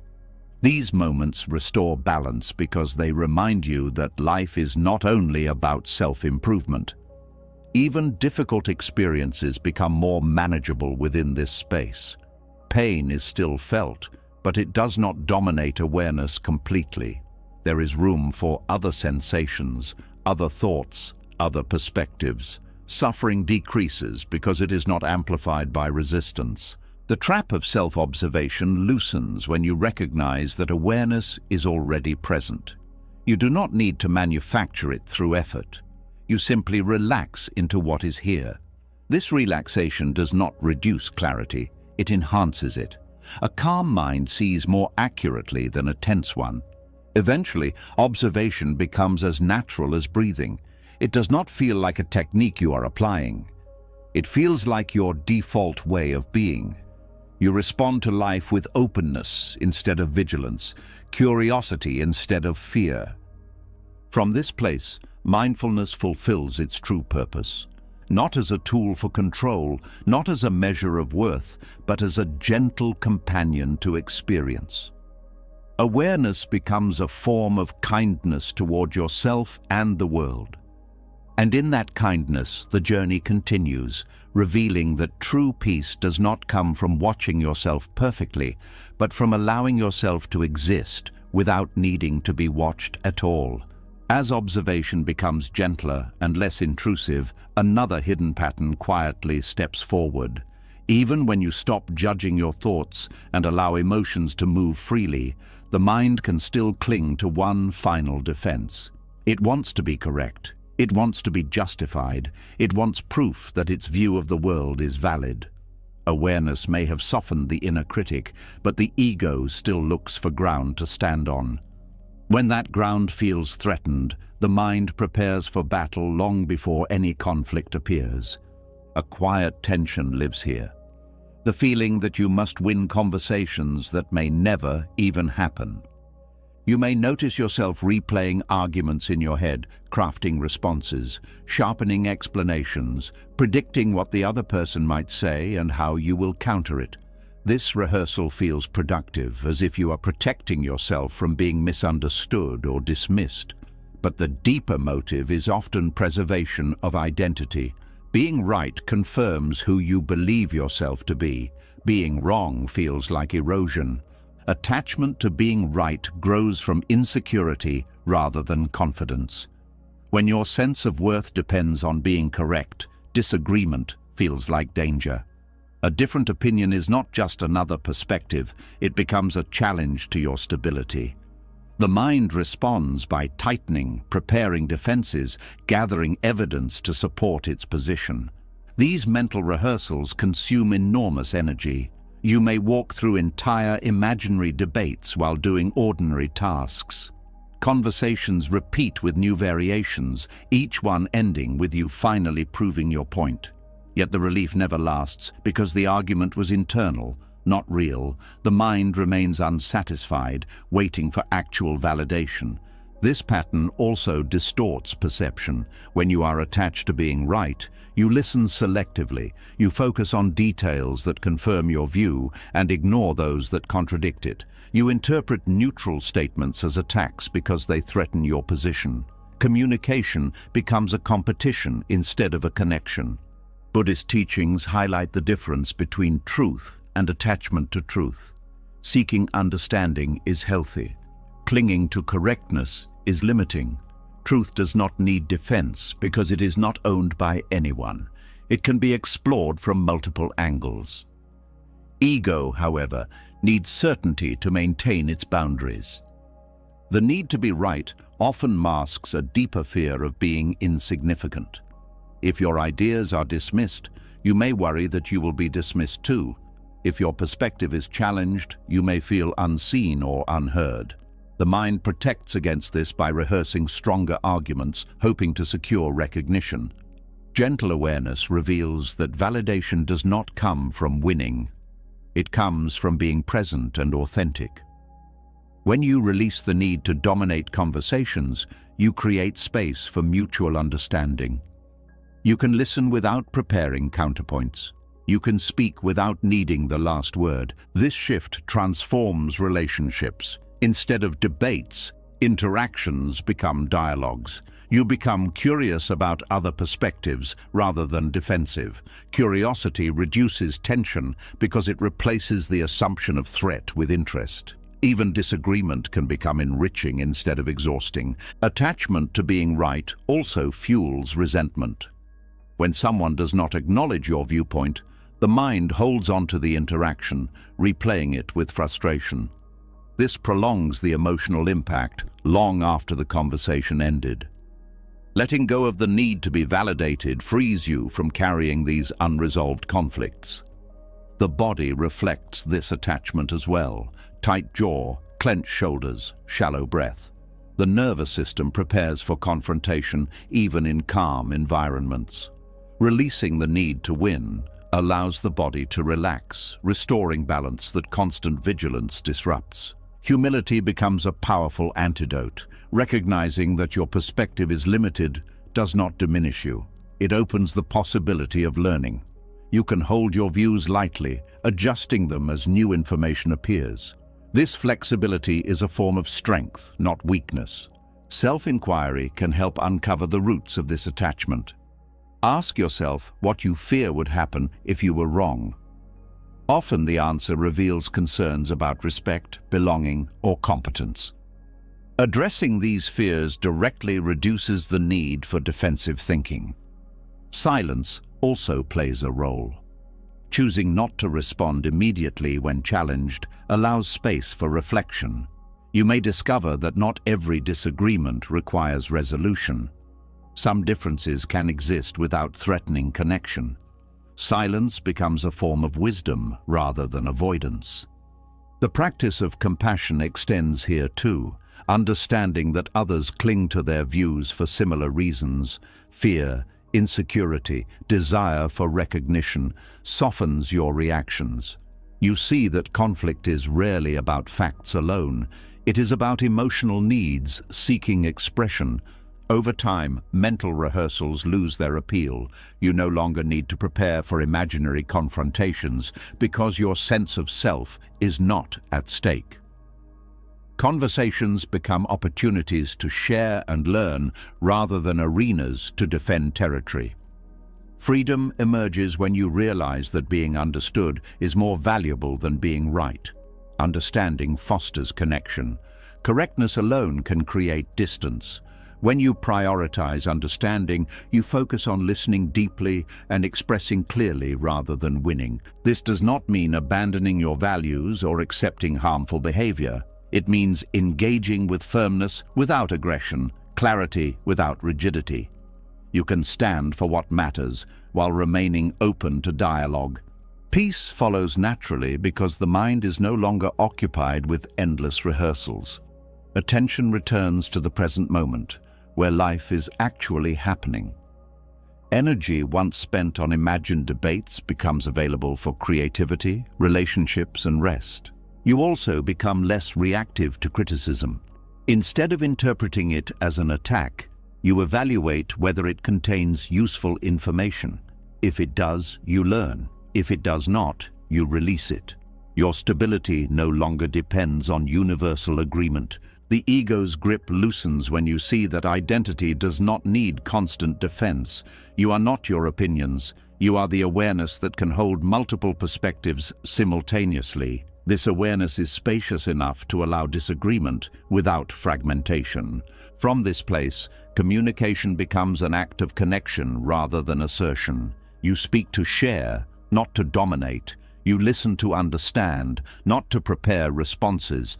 Conversations become collaborative explorations instead of battles. And in that collaboration, the journey continues, revealing that true strength is not proven by being right, but by remaining open even when certainty feels safer. As the need to be right begins to loosen, the mind loses one of its familiar ways of creating certainty. Without arguments to rehearse and positions to defend, a strange openness appears. At first, this openness feels peaceful. Then something unexpected follows. Instead of calm, a wave of uncertainty can rise, because when you stop clinging to fixed answers, you start seeing how many possibilities exist. Life no longer looks like a narrow path with clear directions. It looks like an endless field of options, each one carrying unknown consequences. A quiet pressure builds here, the feeling that every choice could change everything. Modern life magnifies this pressure in ways previous generations never experienced. Every day you are presented with countless decisions about career, relationships, lifestyle, identity, beliefs, and future plans. Even small choices feel loaded with meaning because there is always another option that might be better. The mind becomes overwhelmed, not by lack, but by excess. Choice was supposed to create freedom, yet too much of it often creates paralysis. When possibilities multiply, the fear of making the wrong decision grows stronger. You hesitate, delay, research endlessly, compare scenarios, imagine outcomes, then circle back to the beginning without resolution. The mind tries to calculate the perfect path through a world that refuses to be predictable. This constant evaluation drains energy. Instead of living, you remain suspended in analysis. The present moment becomes a waiting room where you prepare for a future that never arrives. Even when you make a decision, doubt follows closely behind, whispering about alternative paths you did not choose. Social comparison intensifies this anxiety. You see countless examples of how others are living, achieving, traveling, creating, succeeding, failing, reinventing themselves. Each example becomes another possible life you could be living. Instead of inspiring you, this abundance of models can make your own path feel inadequate or uncertain. The mind interprets these possibilities as obligations. If you could be anything, then you feel pressure to choose the best version of yourself. Ordinary choices begin to feel like permanent commitments. Mistakes appear catastrophic because they seem to close off other paths forever. Buddhist simplicity offers a different perspective. It does not deny the existence of choices, but it questions the assumption that more options equal more happiness. Simplicity is not about deprivation, it is about clarity. When unnecessary complexity is removed, the mind becomes calmer because it no longer has to process endless alternatives. One way simplicity dissolves chaos is by narrowing attention to what truly matters. Instead of trying to optimize every area of life simultaneously, you focus on a few meaningful directions. This focus reduces noise because you stop evaluating options that do not align with your values. Contentment also plays a role. When you appreciate what is already present, the urgency to chase every possible improvement decreases. You realize that fulfillment does not come from exhausting all possibilities, but from engaging deeply with the life you have chosen. Presence transforms decision-making as well. When you are fully in the current moment, choices become responses to actual conditions rather than imagined futures. You act based on what is needed now, not on projections about distant outcomes. This grounded approach reduces anxiety because it does not require predicting everything. Letting go of perfection is essential here. No choice can guarantee a flawless future. Every path includes uncertainty and change. Accepting this truth frees you from the impossible task of selecting the ideal option. You choose with sincerity, knowing that adjustments can be made along the way. Simplicity also encourages trust in adaptability. Instead of trying to foresee every scenario, you develop confidence in your ability to respond when situations arise. This trust reduces the need for exhaustive planning because you know you are capable of navigating unpredictability. Physical simplicity supports mental clarity too. Environments filled with excessive stimuli keep the mind in a state of alertness. Reducing clutter, limiting distractions, and creating calm spaces allows the nervous system to relax. External order influences internal calm more than people realize. Digital consumption is a major source of overload. Constant exposure to information, opinions, trends, and possibilities keeps the mind spinning. Choosing intentional boundaries around technology creates breathing room for reflection and stillness. Routine can become a stabilizing force rather than a limitation. When certain aspects of life are structured, you conserve energy for meaningful decisions instead of spending it on trivial ones. Routine reduces the number of choices you must make each day, lowering cognitive strain. Acceptance of uncertainty becomes a form of liberation. Instead of treating unpredictability as a threat, you recognize it as a natural aspect of existence. This shift changes anxiety into curiosity. You become open to discovery rather than fixated on control. Relationships benefit from simplicity as well. When you stop evaluating people based on endless criteria or comparing them to idealized alternatives, you can appreciate them as they are. Connection deepens because it is not filtered through constant judgment. Gratitude anchors attention in reality. By noticing what is working, what is present, what is meaningful, you reduce the tendency to scan for better options elsewhere. Gratitude interrupts the restless search for improvement and replaces it with appreciation. Creativity flourishes when mental chaos subsides. With fewer competing possibilities, ideas can develop fully instead of being abandoned for the next new concept. Depth replaces distraction. You create from intention rather than impulse. Rest becomes possible too. The mind that is always evaluating cannot relax. Simplicity allows you to disengage from decision-making temporarily, restoring energy. Rest is not wasted time. It is preparation for clear action. Over time, a new relationship with choice emerges. Decisions become expressions of values rather than attempts to control the future. You choose based on alignment, not optimization. This approach brings peace because it connects action with purpose. You also learn that paths are not fixed. Choosing one direction does not erase others permanently. Life offers opportunities for change, redirection, and growth. The fear of missing out decreases when you see that existence is fluid, not a single irreversible trajectory. Inner stability replaces external certainty. When calm comes from within, you do not depend on perfect circumstances to feel secure.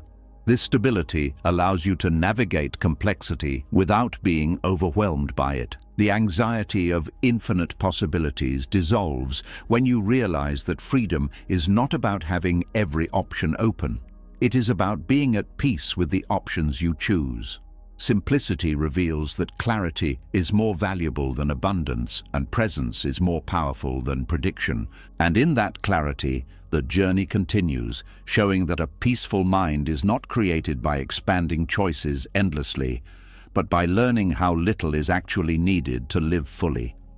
As the noise of endless choices begins to settle, a different kind of restlessness often reveals itself.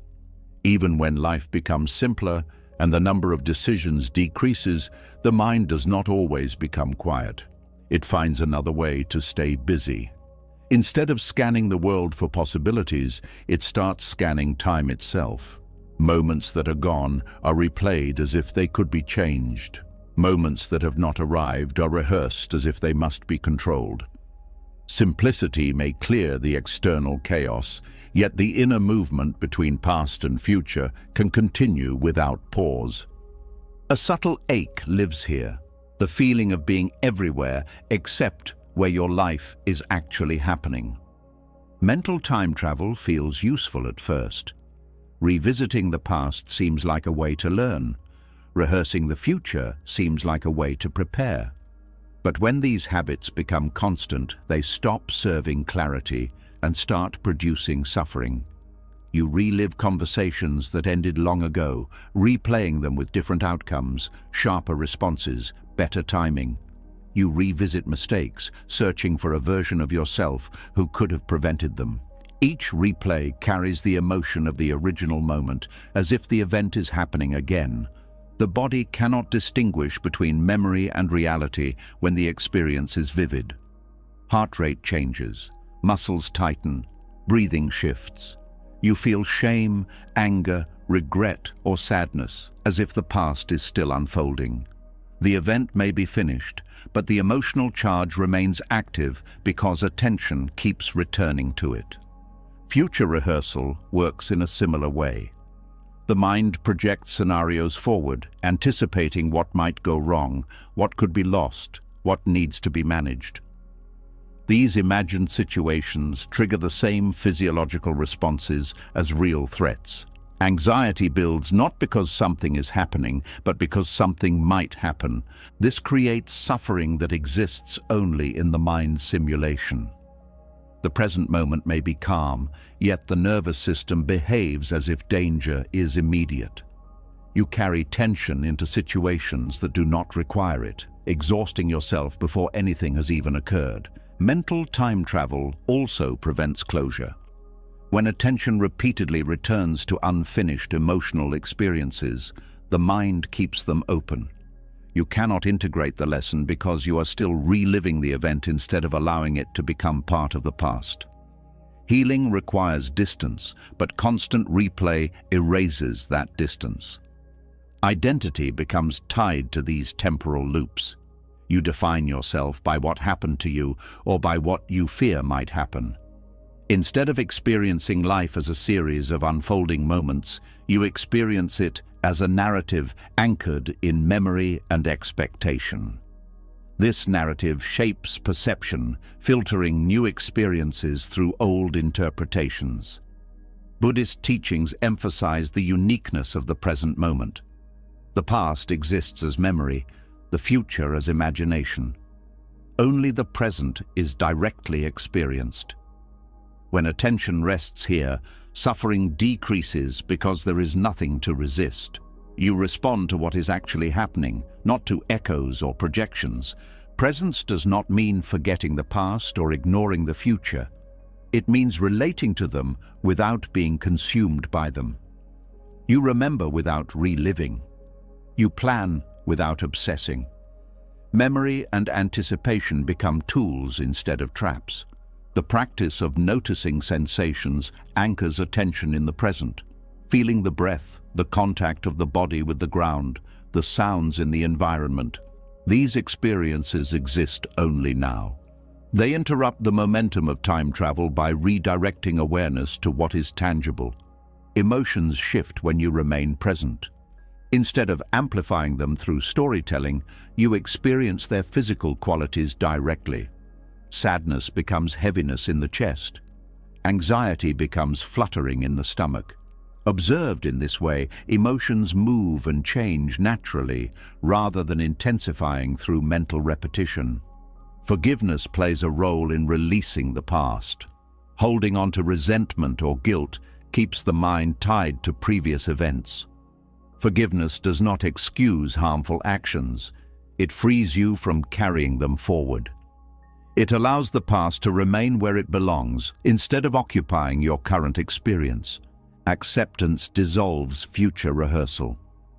Recognizing that not everything can be controlled reduces the urge to simulate endless scenarios. You prepare where possible and trust your ability to respond to what cannot be predicted. This trust reduces anxiety because it replaces hypervigilance with confidence. Grief often surfaces when time travel slows.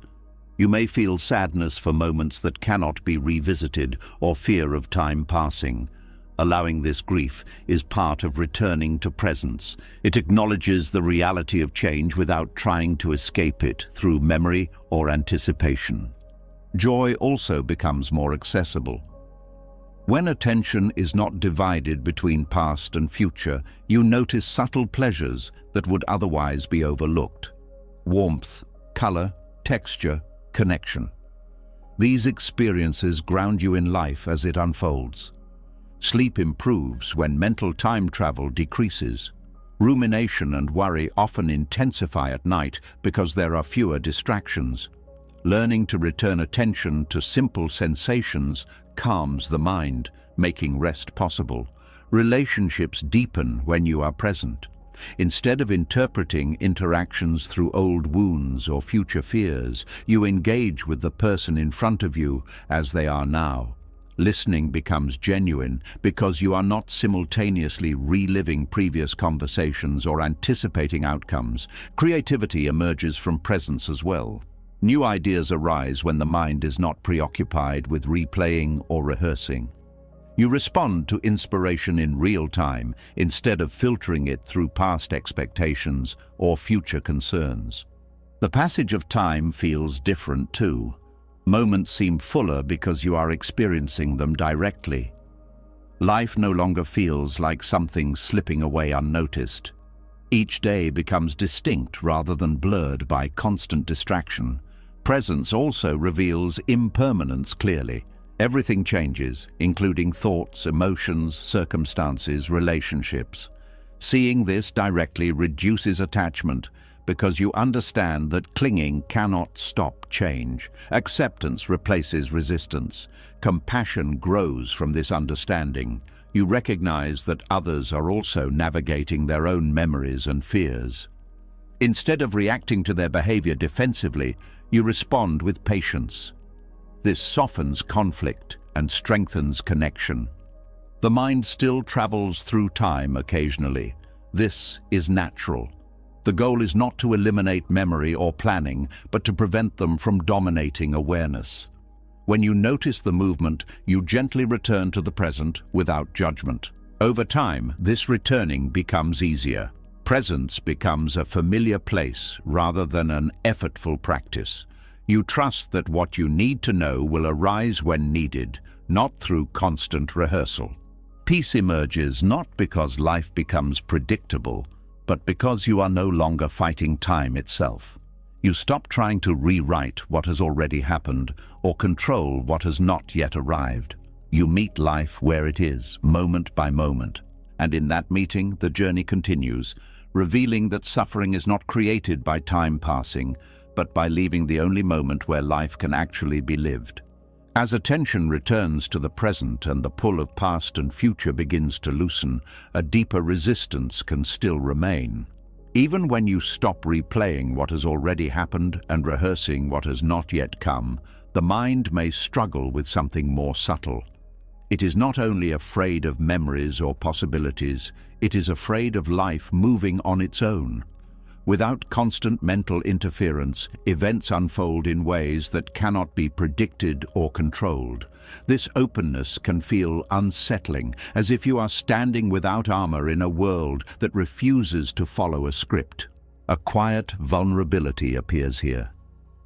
The feeling of not knowing what comes next and having no strategy to guarantee safety. Overthinking often disguises itself as responsibility. You tell yourself that careful analysis prevents mistakes, protects people, preserves opportunities, and ensures stability. Yet beneath this logic lies a deeper fear. The fear that if you stop managing every detail, everything will collapse. The mind becomes convinced that control is the only barrier between order and chaos. This belief creates constant tension because reality does not cooperate. Plans change. People behave unpredictably. Circumstances shift without warning. When events diverge from expectations, the mind interprets it as failure and doubles its effort to regain control. You analyze more, predict more, worry more, hoping to prevent further surprises. But life continues to unfold according to countless variables beyond your influence. The more you resist this truth, the more exhausted you become. Control becomes a full-time occupation that never delivers lasting security. Even when things go as planned, anxiety lingers because you know it could change again at any moment. Trust offers an alternative, yet trust feels risky because it requires releasing the illusion of certainty. Trust does not mean passivity or indifference. It means recognizing that effort has limits and that life contains intelligence beyond your calculations. When you trust, you still act, but you no longer believe that everything depends on your vigilance. Nature reflects this principle constantly. Seasons change without supervision. Growth happens without forcing. The body heals without conscious direction. These processes demonstrate that unfolding is the default state of existence. Resistance, not flow, creates friction. Overthinking interrupts this flow by inserting commentary into every experience. Instead of responding naturally, you pause to evaluate, compare, anticipate, and correct. This interruption creates hesitation where spontaneity would have been sufficient.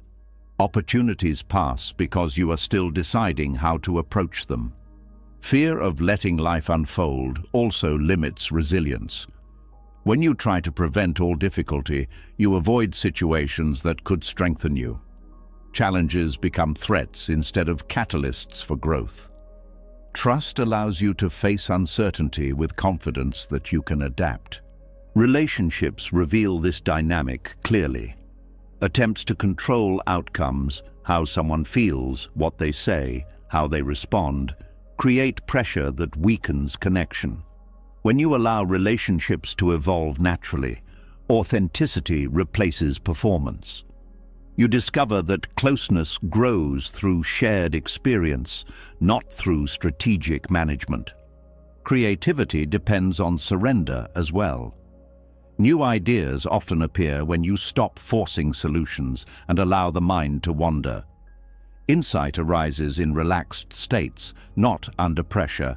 Trusting the process enables innovation that analysis alone cannot produce.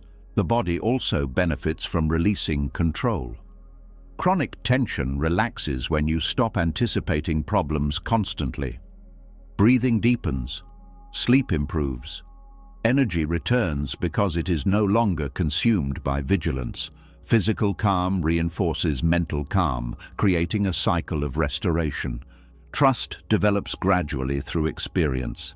Each time you allow a situation to unfold without interference and discover that you can handle the outcome, confidence grows. You realize that unpredictability does not equal disaster. It simply means you are participating in a living process rather than following a fixed plan. Letting go of control does not eliminate responsibility. You still make choices, set intentions, and take action. The difference is that you act with openness instead of rigidity. You remain responsive instead of defensive. This flexibility allows you to navigate change without losing balance. Acceptance becomes the foundation of trust. Accepting that uncertainty is unavoidable reduces the shock when it appears. You meet change with readiness instead of resistance. This readiness transforms anxiety into alertness, a calm awareness that adapts quickly. Gratitude strengthens this perspective. When you notice how many aspects of life function without your control, the support of others, the stability of the earth, the continuity of time, you recognize that existence itself is a collaborative process. You are part of something larger, not the sole manager of reality. Trust also deepens connection to intuition. When analytical thinking quiets, subtle signals become clearer. You sense what feels right without needing exhaustive justification. Intuition is not irrational. It integrates experience in ways conscious reasoning cannot fully articulate. Failure becomes less threatening when trust is present. Instead of interpreting setbacks as proof that control is necessary, you see them as information guiding future choices. Learning replaces self-blame. Growth replaces stagnation. Letting life unfold reveals unexpected opportunities. Paths appear that planning alone would never have produced. Encounters happen by chance. New interests emerge spontaneously. These moments demonstrate that not everything valuable can be predicted. Joy becomes simpler too. When you are not preoccupied with managing outcomes, you can appreciate experiences as they happen. Laughter, connection, discovery, these arise naturally when attention is free from constant monitoring.